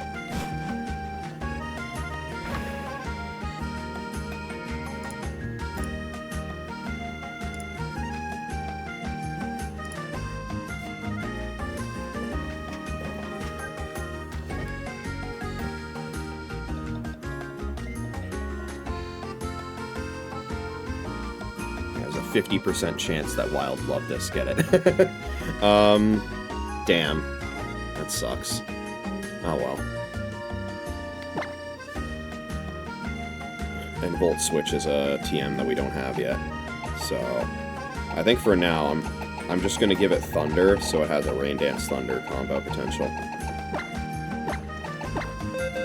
Plus, if it really seems like we need to send it with a stronger move, we can ball hard with 70% accurate Thunder.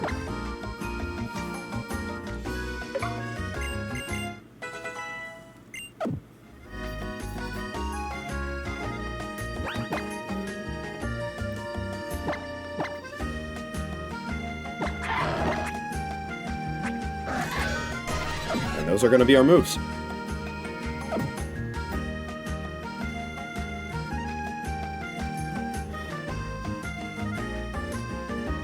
I feel like Scarlet is probably the best lead.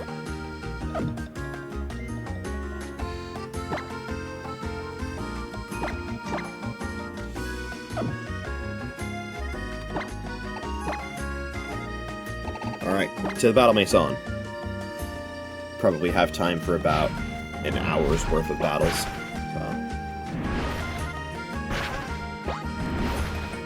So I'm gonna have to stitch together all the different parts of this VOD that weren't, you know, that were the result of Spectrum moments.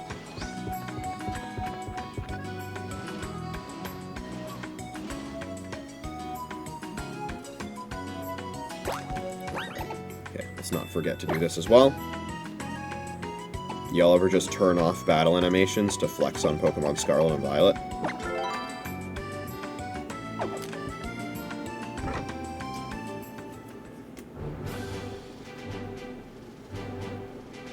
How many battle points do I have right now, by the way? Just straight up 7? It's 7. Okay.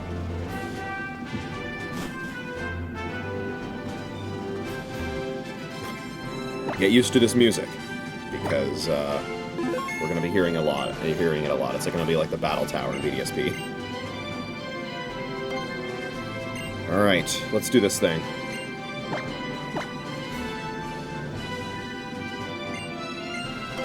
We're going to be picking up from our 7-win streak. We enter Scarlet, we enter Oswald, we enter Eleg. Let's do this thing. If I did all of that and it turned out Eleg wasn't eligible, that would have been a problem. But I checked ahead of time. Alright. This is Pokefan Orpheus.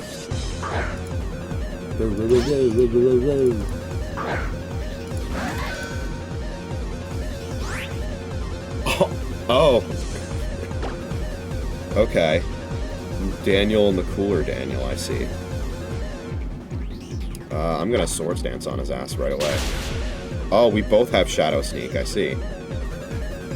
Mine is stronger, and also I'm gonna King Shield. Because you're gonna use it again. And you're gonna lower your attack, and I'm gonna get more Leftovers recovery. And now I Shadow Sneak, and I hopefully one-shot you.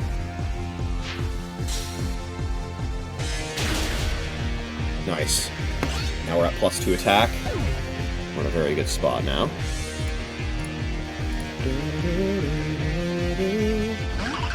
This is Baltoy. Okay. Let's see here. This Rindoberry Baltoy. Ancient Power, Psybeam, Cosmic Power, Trick Room. This really can't do anything to me. So I'm gonna just King Shield again. Even if it sets up with a status move, it should be fine. I think Shadow Sneak still goes first in Trick Room. Yeah, okay. Also, that's better for me if I don't use Shadow Sneak anyway, because because Scarlet is slow with a -speed nature, so. Meditite comes in. Shadow Sneak is again super effective. Ghost-type moves are super effective against this guy's whole team. This is Cherry Berry Meditite. Low Sweep, Feint, Confusion, and Detect. Huh. I forgot that Feint was a normal type move. Can this guy even... He can. Only with Confusion this guy can damage me.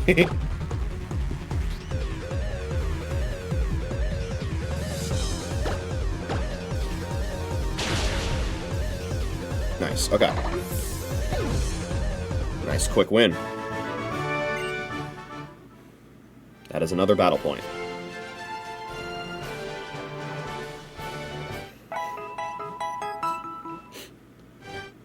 Yeah, you don't get the whole trainer's team. You get, like, there's a list of potential mons that they can have, and the list is huge, so you can't really plan a line ahead.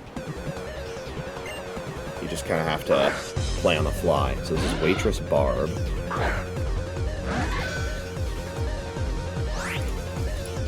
With a Wingull. Okay. This is... oh god. Okay. This is Sharp Beak Wingull. Aerial Ace, Water Pulse, Quick Attack, Supersonic. That's really bad if it supersonics me here. Please don't supersonic. Fuck.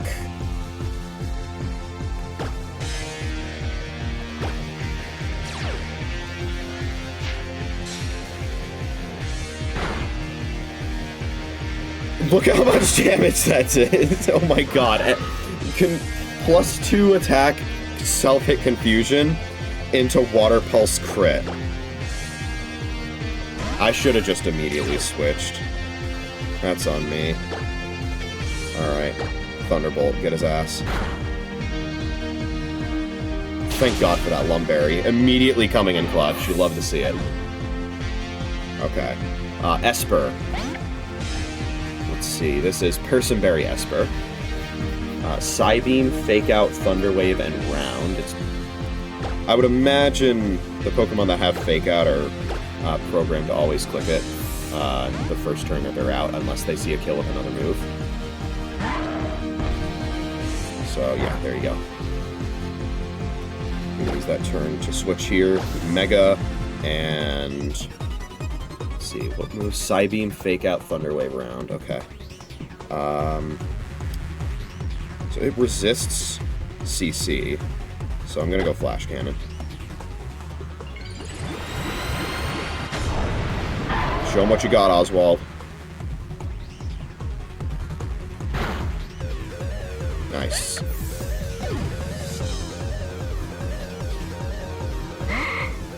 Here's Kirlia. This is Tangaberry Kirlia. Remind me what that does. Is that... what is that? Bug damage reduction. Okay. Confusion, Magical Leaf, Charge Beam, and Charm. We Flash Cannon again, because of our Fairy type. Good shit, Oswald.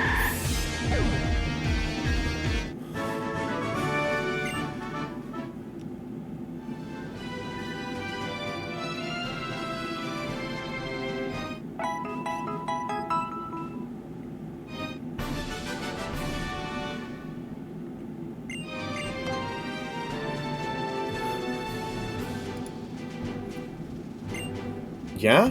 You're a time traveler? Tourist Martine.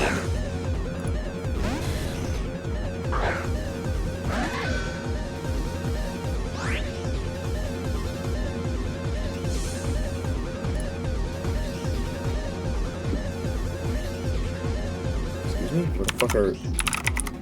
okay. I couldn't see her anywhere. What the hell was that all about? Okay, this is... Metal Coat Magnemite.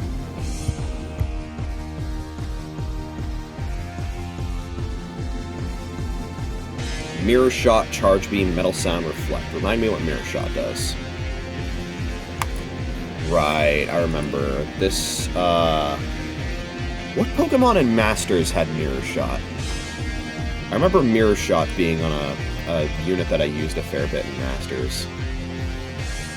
It was on Costume Shauna's Clef Key. That's what it was. Okay. Alright. Let's see. What do we do here? Act Drop is annoying.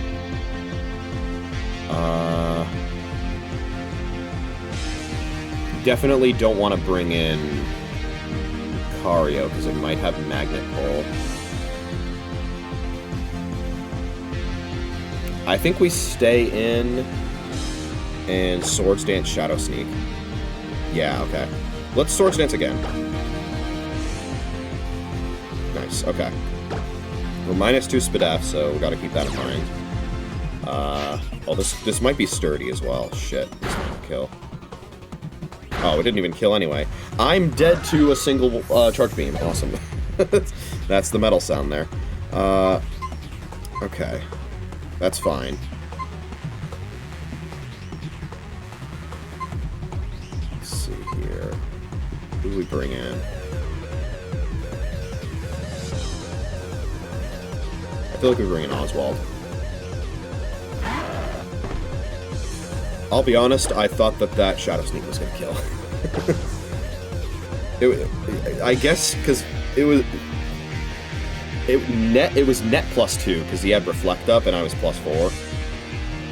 Still annoying though. We Earthquake. You don't see what ability the Pokemon has, by the way, so you just kind of have to guess which one it is.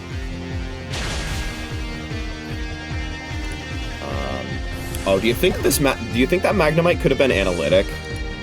That might have been an Analytic Magnemite, which meant that Charge Beam would have done even more. Fletchinder. This is Sharp Beak Fletchinder with Aerial Ace, Flame Charge, U-Turn, and Agility. My matchup against this thing is terrible. Let's see. I think we need to switch to Eleg here.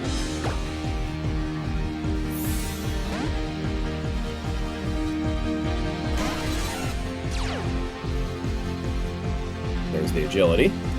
Reflect is gone. Okay, Ancient Power's 4 times, so I would assume it one-shots. So let's see if we can get an AP boost. No, okay. Snubble is the last one.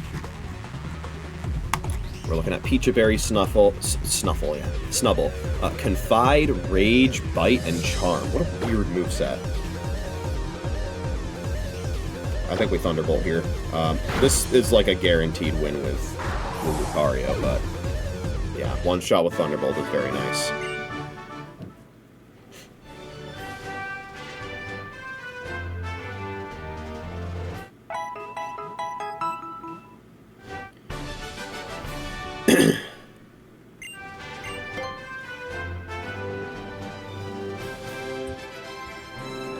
Bro is the Emperor of Eating, as he said. Okay.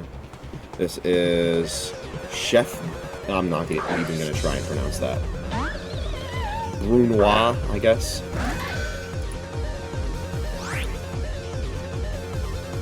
This is. Let me see here. This is. Let's take a look.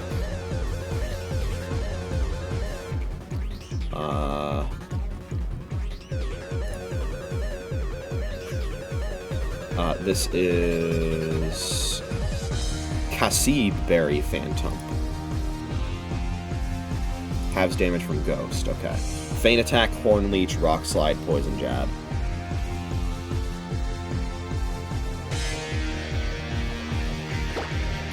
I think we King Shield here. There's the Feint Attack. Very nice. Okay.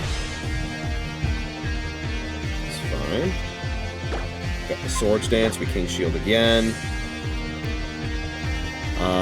Yeah, it only has attacking moves, so King Shield is 100% safe to do. I think we keep setting up. Because we're, even with a crit, we're not in danger. We can easily get to +6 here.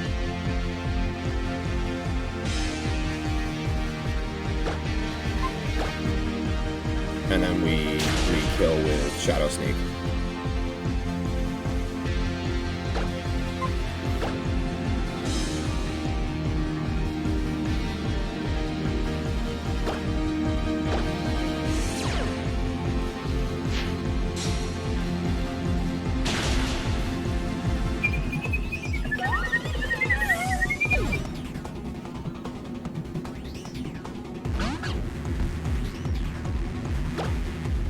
Might be able to just sweep with Shadow Sneak because we're +6.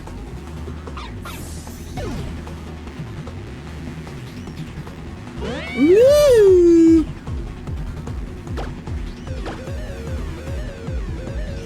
Oh, I forgot this is part normal type. Oops. I forgot Litleo is part normal type. Whoops. Get him, Eleg. Let's see, this is Heat Rock Litleo with Flamethrower, Snarl, Hyper Voice, Sunny Day.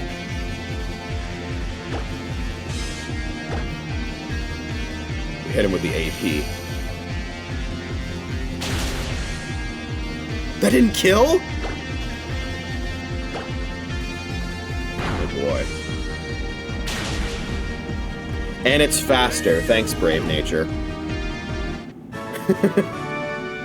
Give up my seat as Emperor of Eating. We're probably going to need to do some super training on the next stream. I don't know if I'm going to go through the trouble of making both Oswald and Alec fully trained, but at least some degree of super training will be beneficial.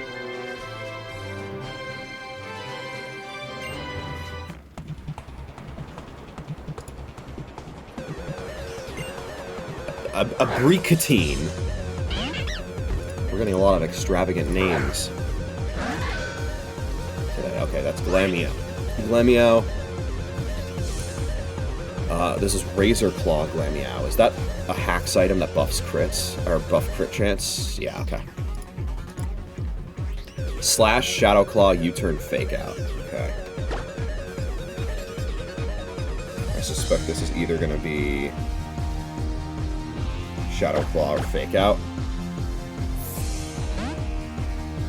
I'm hoping for Fake Out here. Jeez, okay. Okay, we Mega, and then close combat. We're in Gen 6. Mega Evolving does not change the speed for that turn, so still have to deal with that. There's the CC.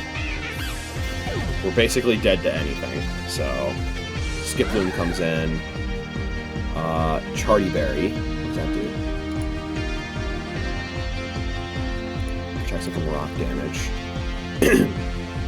Energy Ball, Round, Fairy Wind, Dazzling Gleam. I wish I knew if I was faster. Because I really want to go for Flash Cannon here. And I'm going to do it. I am faster. And it's not even... Oh, I thought it was part Fairy. It's not. Oops. It's a good thing adaptability is so broken. Okay, we have Bright Powder Shroomish here. Seed Bomb, Return, Flash, and Spore. Oh boy. It's a sleep spreader. We want to get this thing off the field as soon as possible. We CC, it one-shots. Okay, awesome.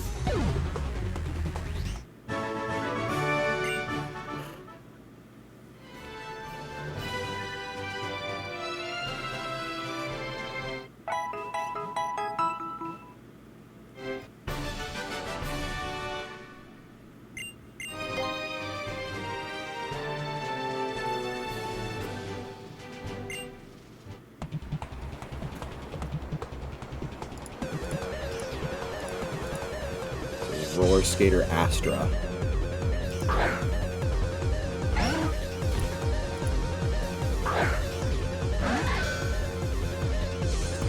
Okay, what are we looking at here? This is Wigglytuff. This is Shell Bell Wigglytuff. With Disarming Voice, Round, Focus Blast, and Thunderbolt. Okay. All damaging moves, so... but all ones that don't make contact. So there's no purpose in King Shielding on turn 1. So let's Swords Dance. There's the Thunderbolt. Don't para. Okay, sweet. The King Shield. Get some health back. Worried about para, so I'm just gonna Iron Head right away. Oh, I'm faster? Are we speed tied? I could have sworn I went second. I went second in the Swords Dance turn. Maybe not. I still think Iron Heading there was the right choice, though. Swalot. Citrus Berry. It's got Stockpile, Shadow Ball, Yawn, and Belch. Oh, it's definitely Shadow Balling. Okay. That is 1000% a Shadow Ball. It doesn't have any special attack EVs, it looks like. Yeah. It's all in HP and Spadef, which actually means a +2 Iron Head might kill. I have to be careful, though. Oh, actually, no, I don't have to be careful. Because, well, at least I don't have to be careful as long as Scarlet is on the field. I can tank a Shield Form Shadow Ball. It doesn't have any special attack EVs. And I don't think it's going to set up a stockpile here. If it does, though, I still think it's more beneficial to do this. Do this and then the Swords Dance. It is stockpiling, okay. It doesn't have any way of using the stockpile effect other than to boost its defenses. So, sure, yeah, go ahead. Do that, buddy. Back to full. Do Swords Dance a third time. And, we kill.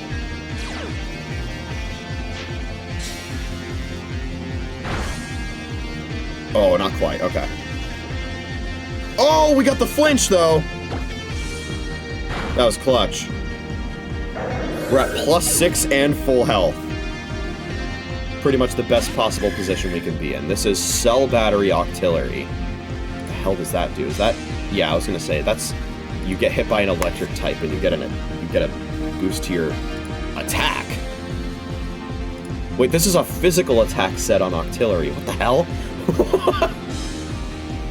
Soak, Bullet Seed, Rock Blast, and Waterfall. What a weird set. Oh, I didn't even realize Octillery was a mixed attacker. I've always thought of it as a special attacker. Huh, okay. Interesting. Let's see. I'm gonna... Oh, does this have... It doesn't have speed EVs. Let's Iron Head. Get the flinch, maybe? Doesn't matter, we one shot.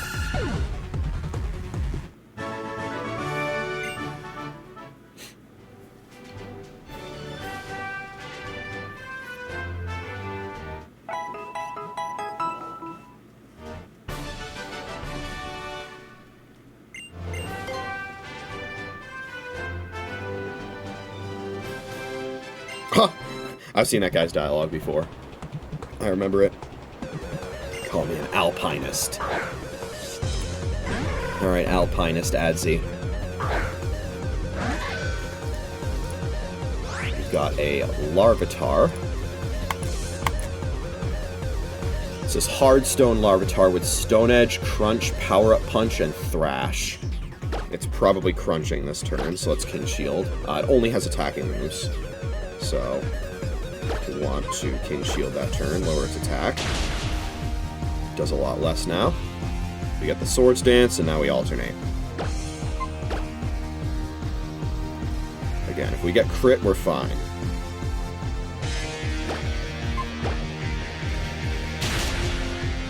Because it'll do a lot more than that, but we'll live. So.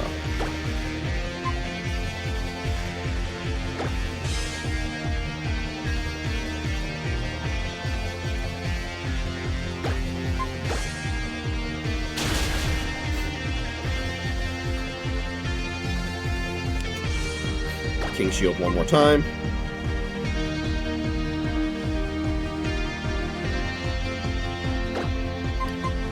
And now we Iron Head for the kill.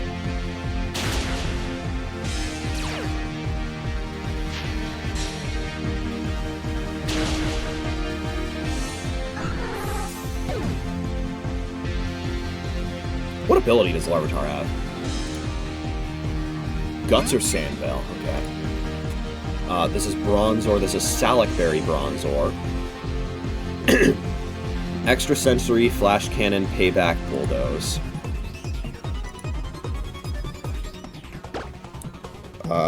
I think we just Shadow Sneak. Nice.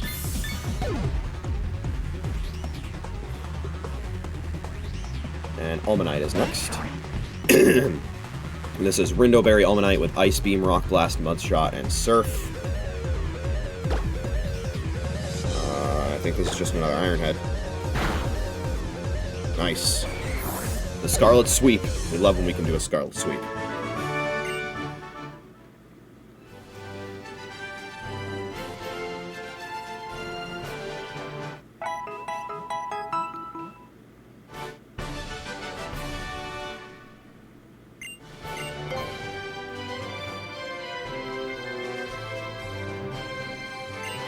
I remember that guy's dialogue, too.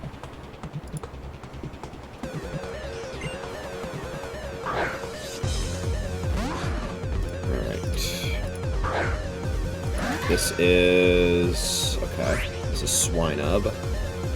This is Nevermelt Ice Swinub with Earthquake, Blizzard, Rock Slide, and Hail. That's quite a set. Do you think it's gonna go for Hail here? I feel like it might go for Hail here over Earthquake. Yeah. The AI loves to set up weather. I think it, like, is I don't know if this is true, but I feel like it's guaranteed to set up weather if it doesn't see kills. I'm gonna King Shield here. There's the Earthquake. So we know it's gonna try an Earthquake here. We want to set up another Swords Dance before Iron Heading here. Nah, let's just go for it. Oh, I didn't realize it was faster. Okay. That's fine, though. We're okay if this doesn't kill. Alright. What ability does Swinub have? Oblivious, Snowcloak, or Thick Fat. Okay. I should probably do more ability checks. Could easily get screwed over if I didn't remember. Okay, this is Big Root Oddish with Giga Drain, Substitute, Toxic, and Protect. Okay, so we definitely do not want to King Shield here. It can't Toxic us because we're Steel type. This either has Chlorophyll or Runaway. So I'm going to set up another Swords Dance because I'm not in any danger here. So be it if it chooses to fucking set up a substitute.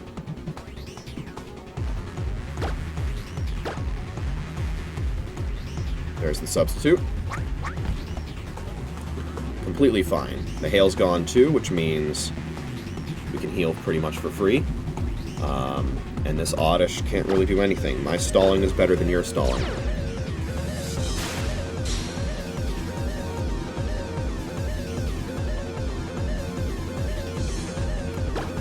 We're at +6, so let's go ahead and do some Iron Heads.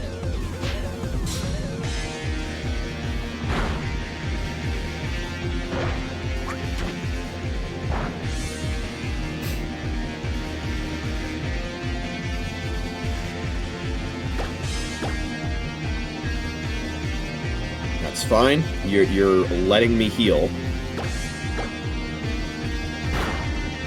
And now a +6 Iron Head kills.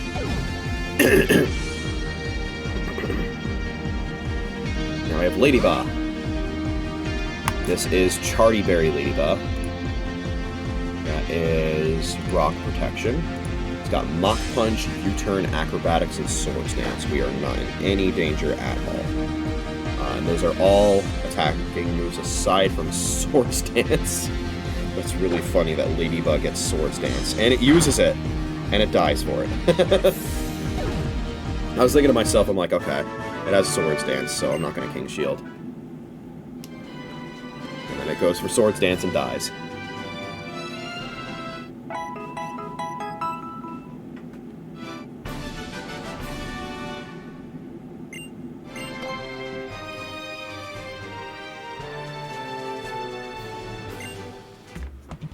Okay. This is Maid Angeline.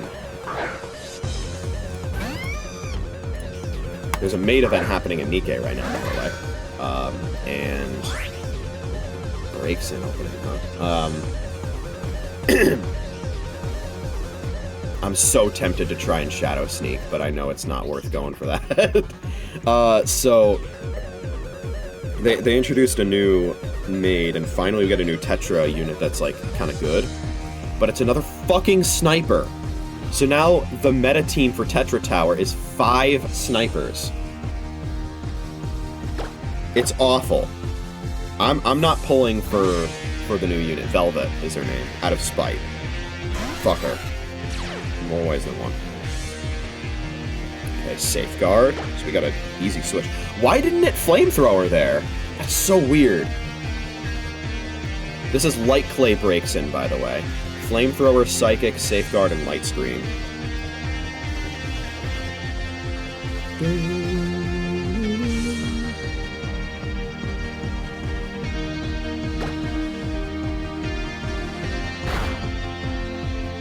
That's okay. You know, I'm gonna set up favorable conditions for myself, too. Oh my god, that did... It was a crit. Of course it was a crit! Of course it was a crit! I'm dead to the next one. Because of that. That's so cool, dude. Oh my god. Oh, I lived?! Oh, and Thunder didn't even kill. Oh.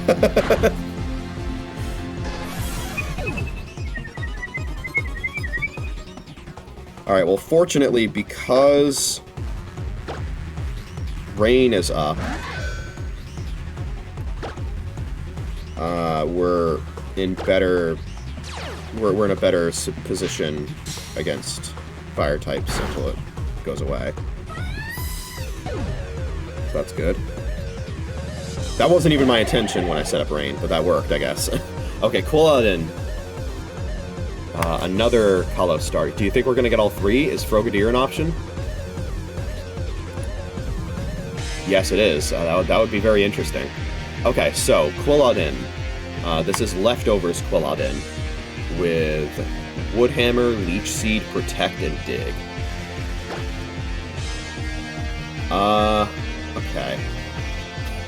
It does have Dig, but it's a 2-turn move, so we can just King Shield on the second turn. The Frogadier also has Dig, but it's holding a Power Herb, so we would not have that option versus Frogadier. I'm gonna King Shield now.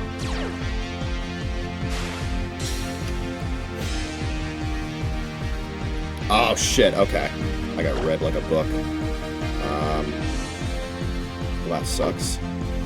I'm in shield form though, so shouldn't do too much. I should have waited to King Shields.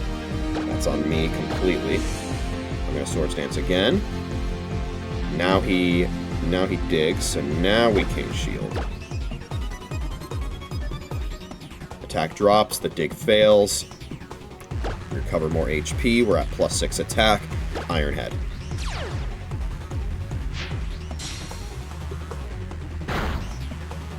Nice. Let's see, is it Frogadier? It's Barrel, okay.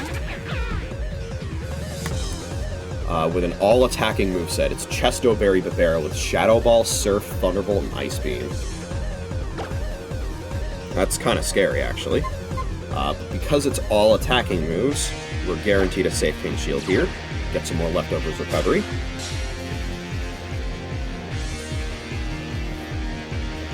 It is indeed going for Shadow Ball. And just to guarantee the win here, I'm going to Shadow Sneak instead of Iron Head. Although it resists Iron Head, so I think they do the same damage. It's part normal type. It's part normal type. I threw so fucking hard, man. I just threw so hard. Oh my god, I'm so bad. I'm so bad. I just threw so hard. I keep forgetting about normal. Not getting hit by ghost moves. Okay. Let's Mega and CC. It does not have any super effective moves on me, so I think the only way it wins is if it goes for Thunderbolt, Para, Full Para, or Ice Beam Freeze.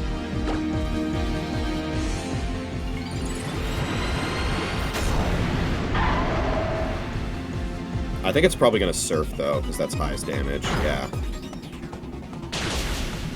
Nice.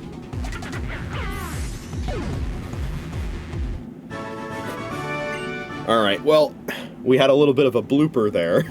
A little bit of a funny folly. But it's fine, because we still ended up winning.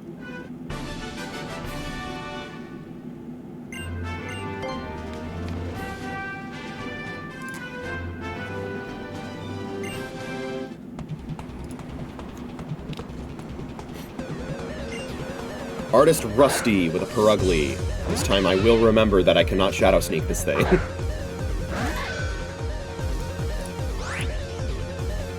Alright, this Perugly probably has Fake Out, if I had to guess. Let's see here.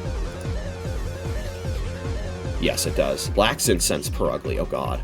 Lax Incense Perugly with Slash, Fake Out, Shadow Claw, Attract. This might Shadow Claw on the Switch, actually. Oh, and it can attract Oswald as well, so... But it's definitely not going to attract this turn, because because Scarlet is same gender, so... This game is not Tomodachi Life, so... Attract only works the straight way. Oh my god! Okay, Purugly is really fast, so if this next Shadow Claw kills, we're in a lot of trouble.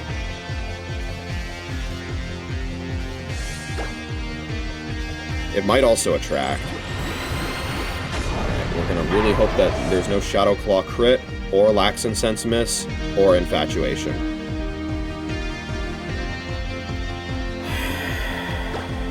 Okay.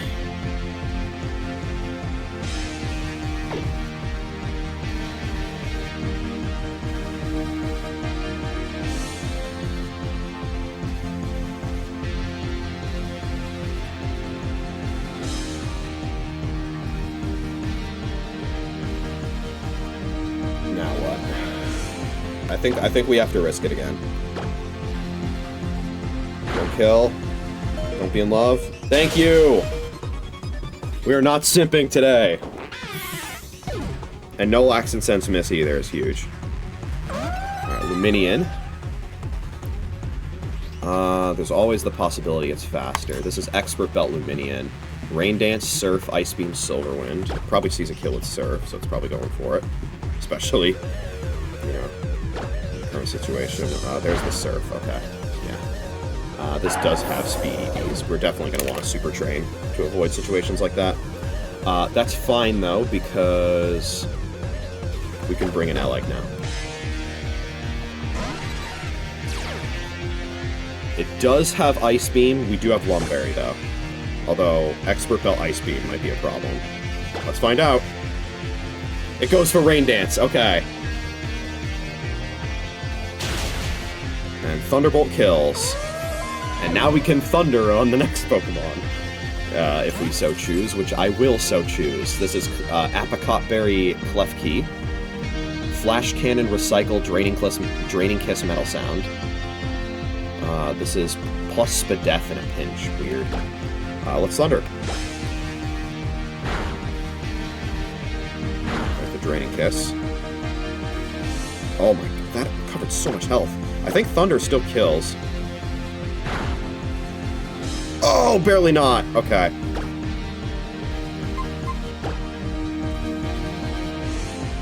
Okay, sure, yeah. Recycle to get it back and immediately another Spadef boost. That's very silly.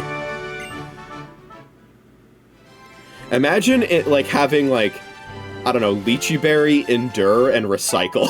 And then you just use Recycle as a setup move.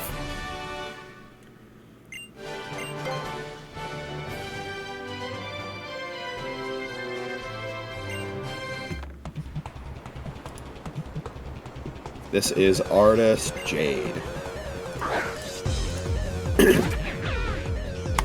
And this is the same barrel set that we saw before. We know this time not to Shadow Sneak it.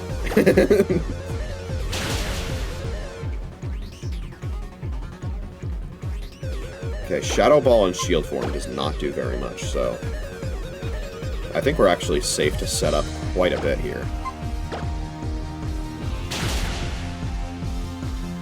Not if there's a Spadef drop, though. I was gonna say, if there's Spadef drop or crit, we're gonna have to cut it short. Oops. Do not want to switch. Iron Head. Another Spadef drop. Fucking Serene Grace Barrel over here.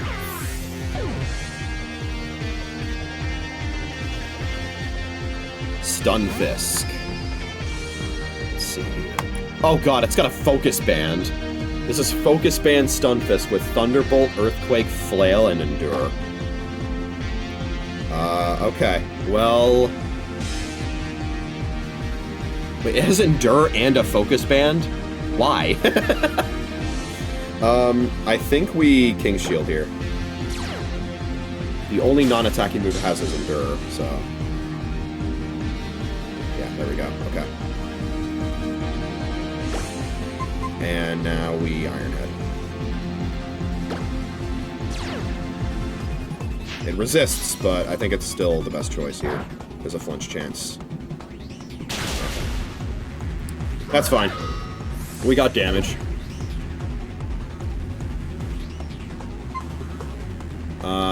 And we can pick up a kill with Oswald here. Pretty easily.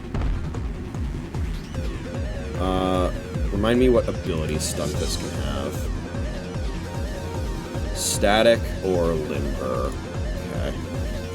We're gonna hope no Focus Band here. Please, no Focus Band. Because if this Focus Bands into Earthquake, we're in a lot of trouble. Okay, we're good. And it was a crit, too. Crit did not matter. It would be nice if crits could go through Focus Band. Okay, this is Persian. This is Rocky Helmet Persian with Taunt, Slash, U-Turn, and Payback. I think CC one-shots. Yeah, okay.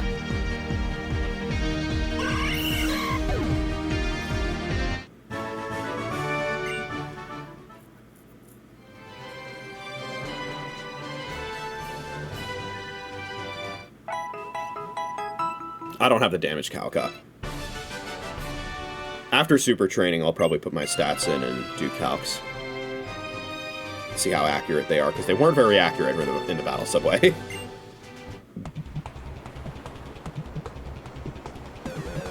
Okay, Worker Conan. Oh, with another Stunfisk, okay. Interesting.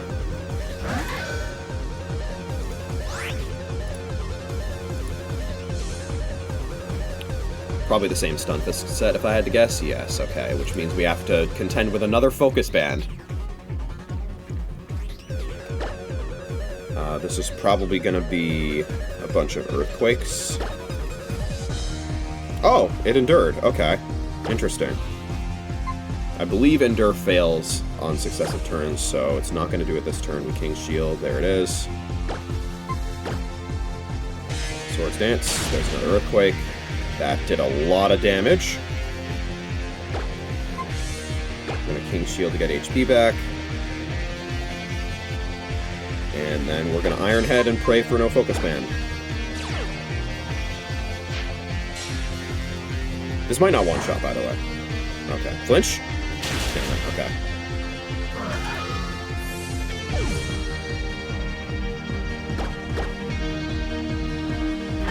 Okay, once again, we Mega and pray for no Focus Band.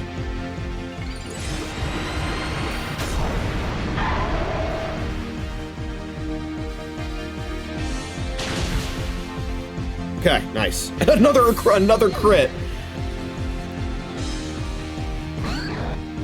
Oswald sees a Focus Band Pokemon and says, okay, it's crit time. This is Yaki Berry Gabite with Dragon Claw, Slash, Earthquake, and Sand Tomb. I think we CC here. God damn! Adaptability is so good, dude.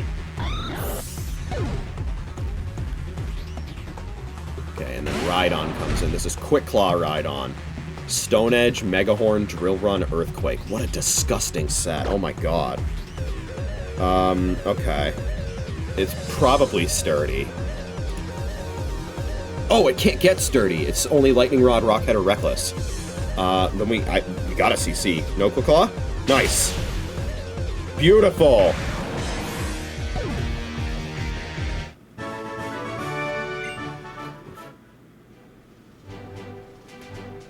I think the Battle Chatelaine is next. Right?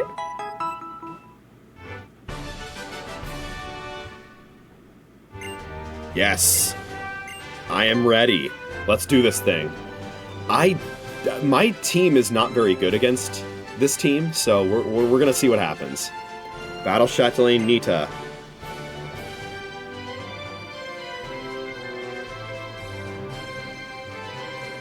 Hello, how are ya? Are ya in good form? I'm Nita. Welcome to the Battle Maison, pet. Sure, I may be the youngest of us 4 Battle Chatelaine sisters, but I'm still a class trainer.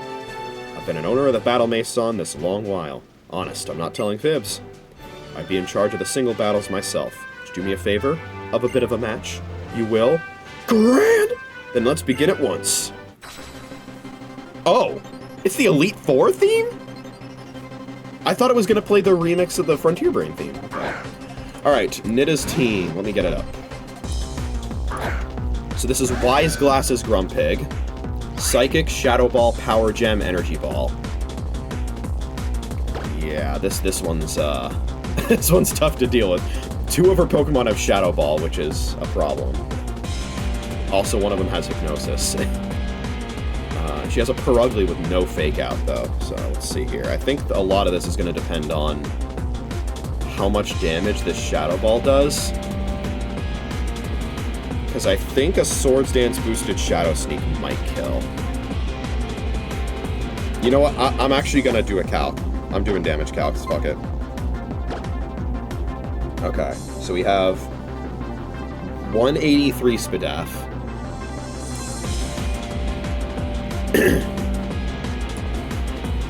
Let's see here. Grumpig. With this has 252 special attack, right?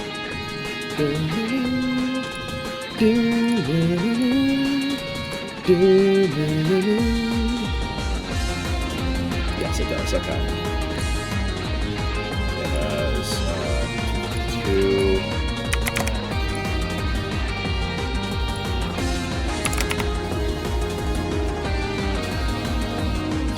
Shield.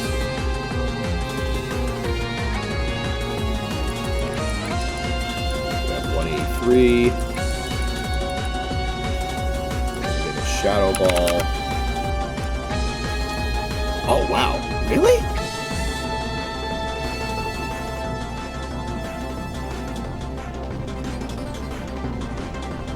Apparently, this Shadow Ball doesn't even do half without a crit. Okay. Then we definitely Swords Dance here. Okay, I think that was a max roll. How about a +2 Shadow Sneak? Let's see. How much is that doing?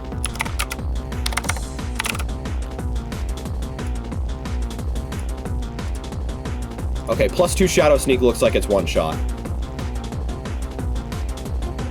So I'm going to King Shield here, because I think this is only attacking moves. Yes. It's only attacking moves, so no reason to not King Shield.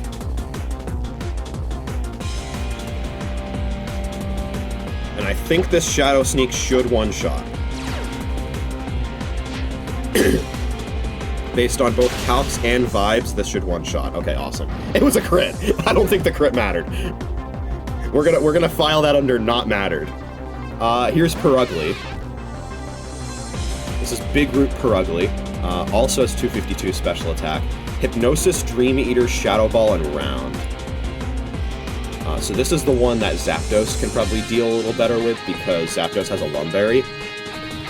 So it's protected against Hypnosis. But of course the Shadow Ball is what we're worried about here. So let's see here. So we got Purugly with 252 special attack. Shadow Ball. This also does very little in shield form. Interesting. I'm gonna go King Shield and pray for no Hypnosis. Yes, okay. Nice. Okay, we Swords Dance. Oh my god, Hypnosis dodge?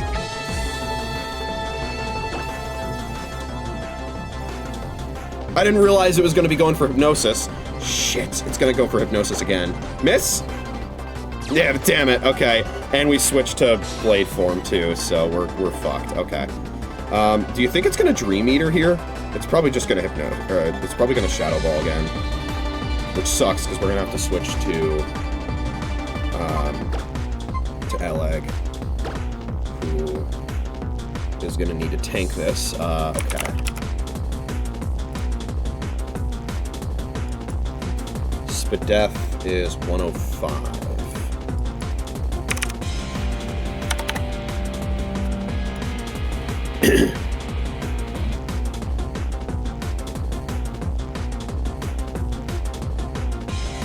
if we had 252 special attack IVs, Thunderbolt would one-shot. Instead, Thunderbolt, 2 shots. So. Shadow Ball does very little on the Switch, though. It does like a quarter, I think. So. And if it Dream Eaters, then it's a free Switch. So let's see. Shadow Ball. Yeah, look at that. Hardly anything. And then we double Thunderbolt.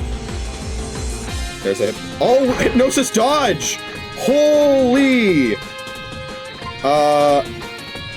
I think AP kills from here, so let's see if we can get a boost. There's the Hypnosis, Lumberry, Ancient Power. Do we get a boost? No boost. Okay, Wigglytuff. Shell Bell, Wigglytuff, Disarming Voice, Round, Focus Blast, Thunderbolt. I think I saw this set earlier in the Maison. It does not have any speed IVs. All of my Pokemon are still alive. One of them is not awake. Lumberry has been used up, but Zapdos can't get statused by any of these moves because can't get parried from Thunderbolt, and none of the other moves can inflict status. So I think we just Thunderbolt for as long as we can here. Para would be amazing. Okay, there's the Shell Bell. Thunderbolt again. And we win. Let's go! Let's go! Alright. I think that was riskless, too, by the way.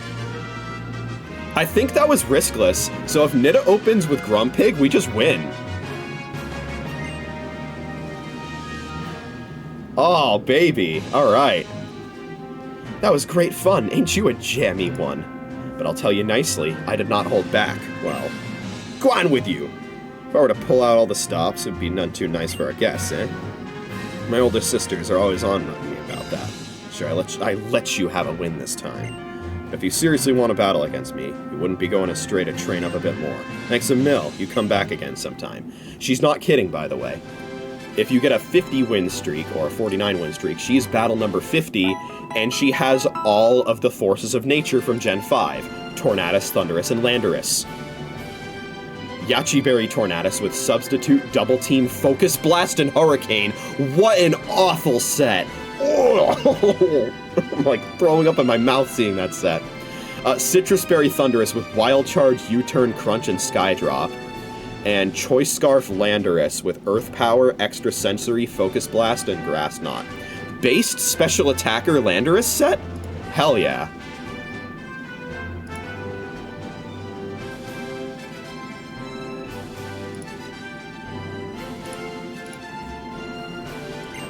Alright, and for beating the battle, Chatelaine? 20 battle points. And let's save that battle video in case I want to see what the line was, I guess.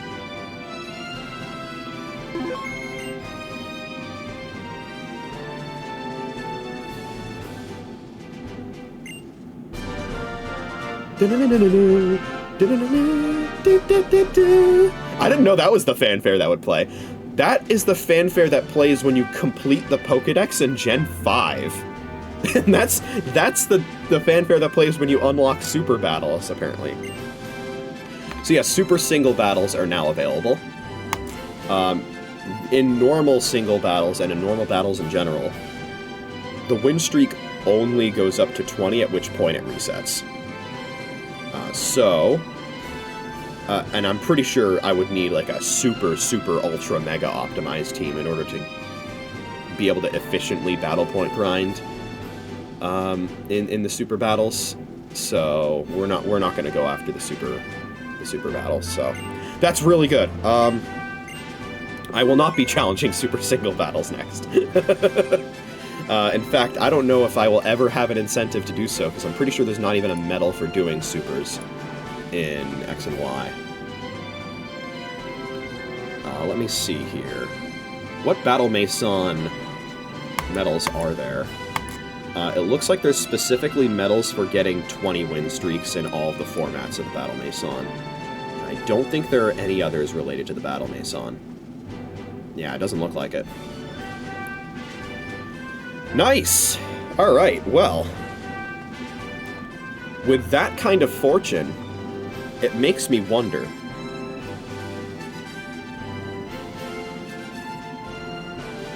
Do you really think getting anything else from the Battle Maison is necessary other than TMs? Because I don't think so. That said, can I check... First of all, can I check how many battle points I have without, like, going to a kiosk or something? Let me see.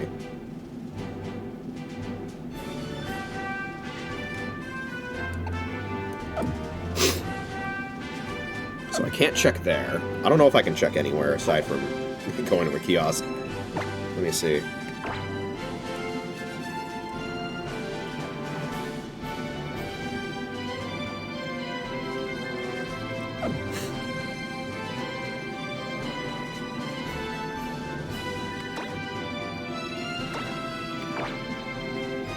Okay, yeah. Probably need to go to a kiosk then.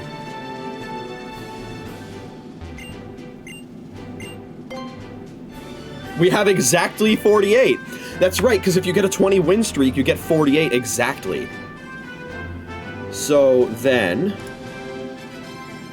Let me see here. What the hell is this math that I was doing? I needed 288 battle points to get all the TMs in...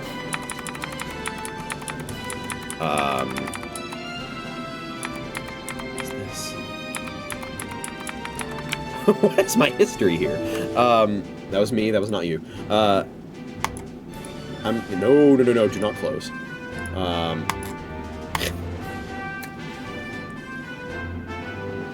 There's 288 battle points that I needed to get every TM in Black 2. It was like 392, I think, to get all of them in X and Y.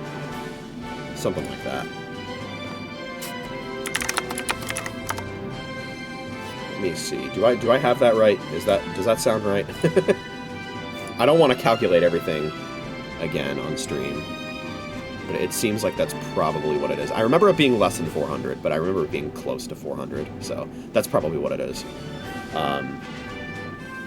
So if we pull off that 20 win streak another 7 or 8 times, then that's the end of battle point grinding. So, yeah. And those battles went by pretty fast, too. So that's pretty good. In any case, though, 48 battle points is enough for Volt Switch. So... let's go for it, shall we? Let me see. What was the other move that we wanted to potentially put on Zapdos? Because it was Volt Switch, and then there was something else that we wanted to put, like, in place of Thunder.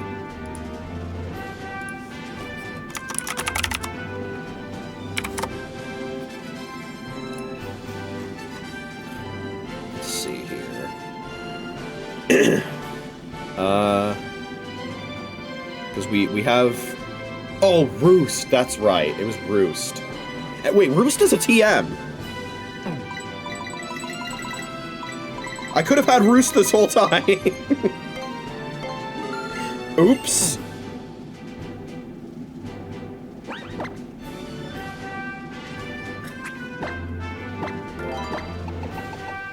I could have had Roost this whole time! Oops! That's my B, I guess.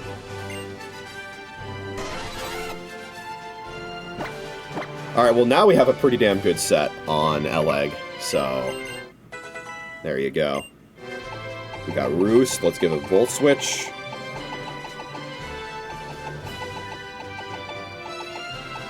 There it is.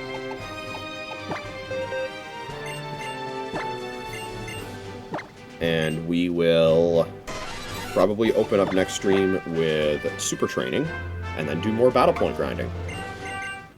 And hopefully, we won't have as many Spectrum moments. But that is a good first start. I hope that's not false hope that I'm getting there. That I just, like, didn't run into any of the many potential Battle Mason demons in regular single battles. So yeah, that was really good. We did the safety save. Zapdos has been obtained. And we got our first 20 win streak. And yeah, every 20 win streak, I believe, it's guaranteed to be 48 battle points. Or is it more than that? Hold on. Let me just check. No, it's 48. It's 48, because... Wait, no, that's the battle subway. Hold on. Mason. Let me see here, because it's... You get 10, and then... Oh, it is 48. It is 48. Okay. So, 10 win streak, you get 10. Bring that up to 19, that's another 18, so it's 28. And then beating the Chatelaine gives you another 20, so it's 48. There you go. Quick maths. Alright. Nice. That will be all for now. In another world, we would have, you know, made a lot more progress this stream than just catching Zapdos and getting a single 20 win streak, but the internet and the roaming mechanics had other plans, I suppose. That was a nightmare, but it's over. And that is the only legendary that we're going to have to catch like that in this game. The other two legendaries are way easier. Oh god. I hope that comes back. Okay, we're back. I need to finish my outro real quick because the internet is dying again. Basically, the Sea Spirit's Den segment is what the other two legendaries are going to be like. Just really straightforward. So, I'll be live again tonight. Hopefully the internet will be better. That's all I have for you now. Let's take a look at the Smackro once this fight is done, and then I'm signing off before the internet shits itself again. So, yeah. More battle point grinding on the horizon. I'm hoping it goes well. I think this is an all-star team. It's already doing very well even before I do super training, so I think we're in a very good spot here. Especially like having the speed advantage on my other two mons, I think will be pretty huge. Alright. Minus speed nature Zapdos. Fucking hell. Still can't get over that. Brave nature Zapdos, dude. Yeah, just in case you wanted your Zapdos to be a physical attacker. You run, like, what would you even run? I guess Drill Peck? Let's see, we're at 25,981, by the way. Yeah, Drill Peck, I don't know, Return, maybe? Aerial Ace, Facade, Skydrop, Steel Wing, Wild Charge. Yeah, okay. Alright. It's dying again, okay. I gotta head out of here before the internet dies completely. Keep looking forward, and I will see you next time. Bye-bye.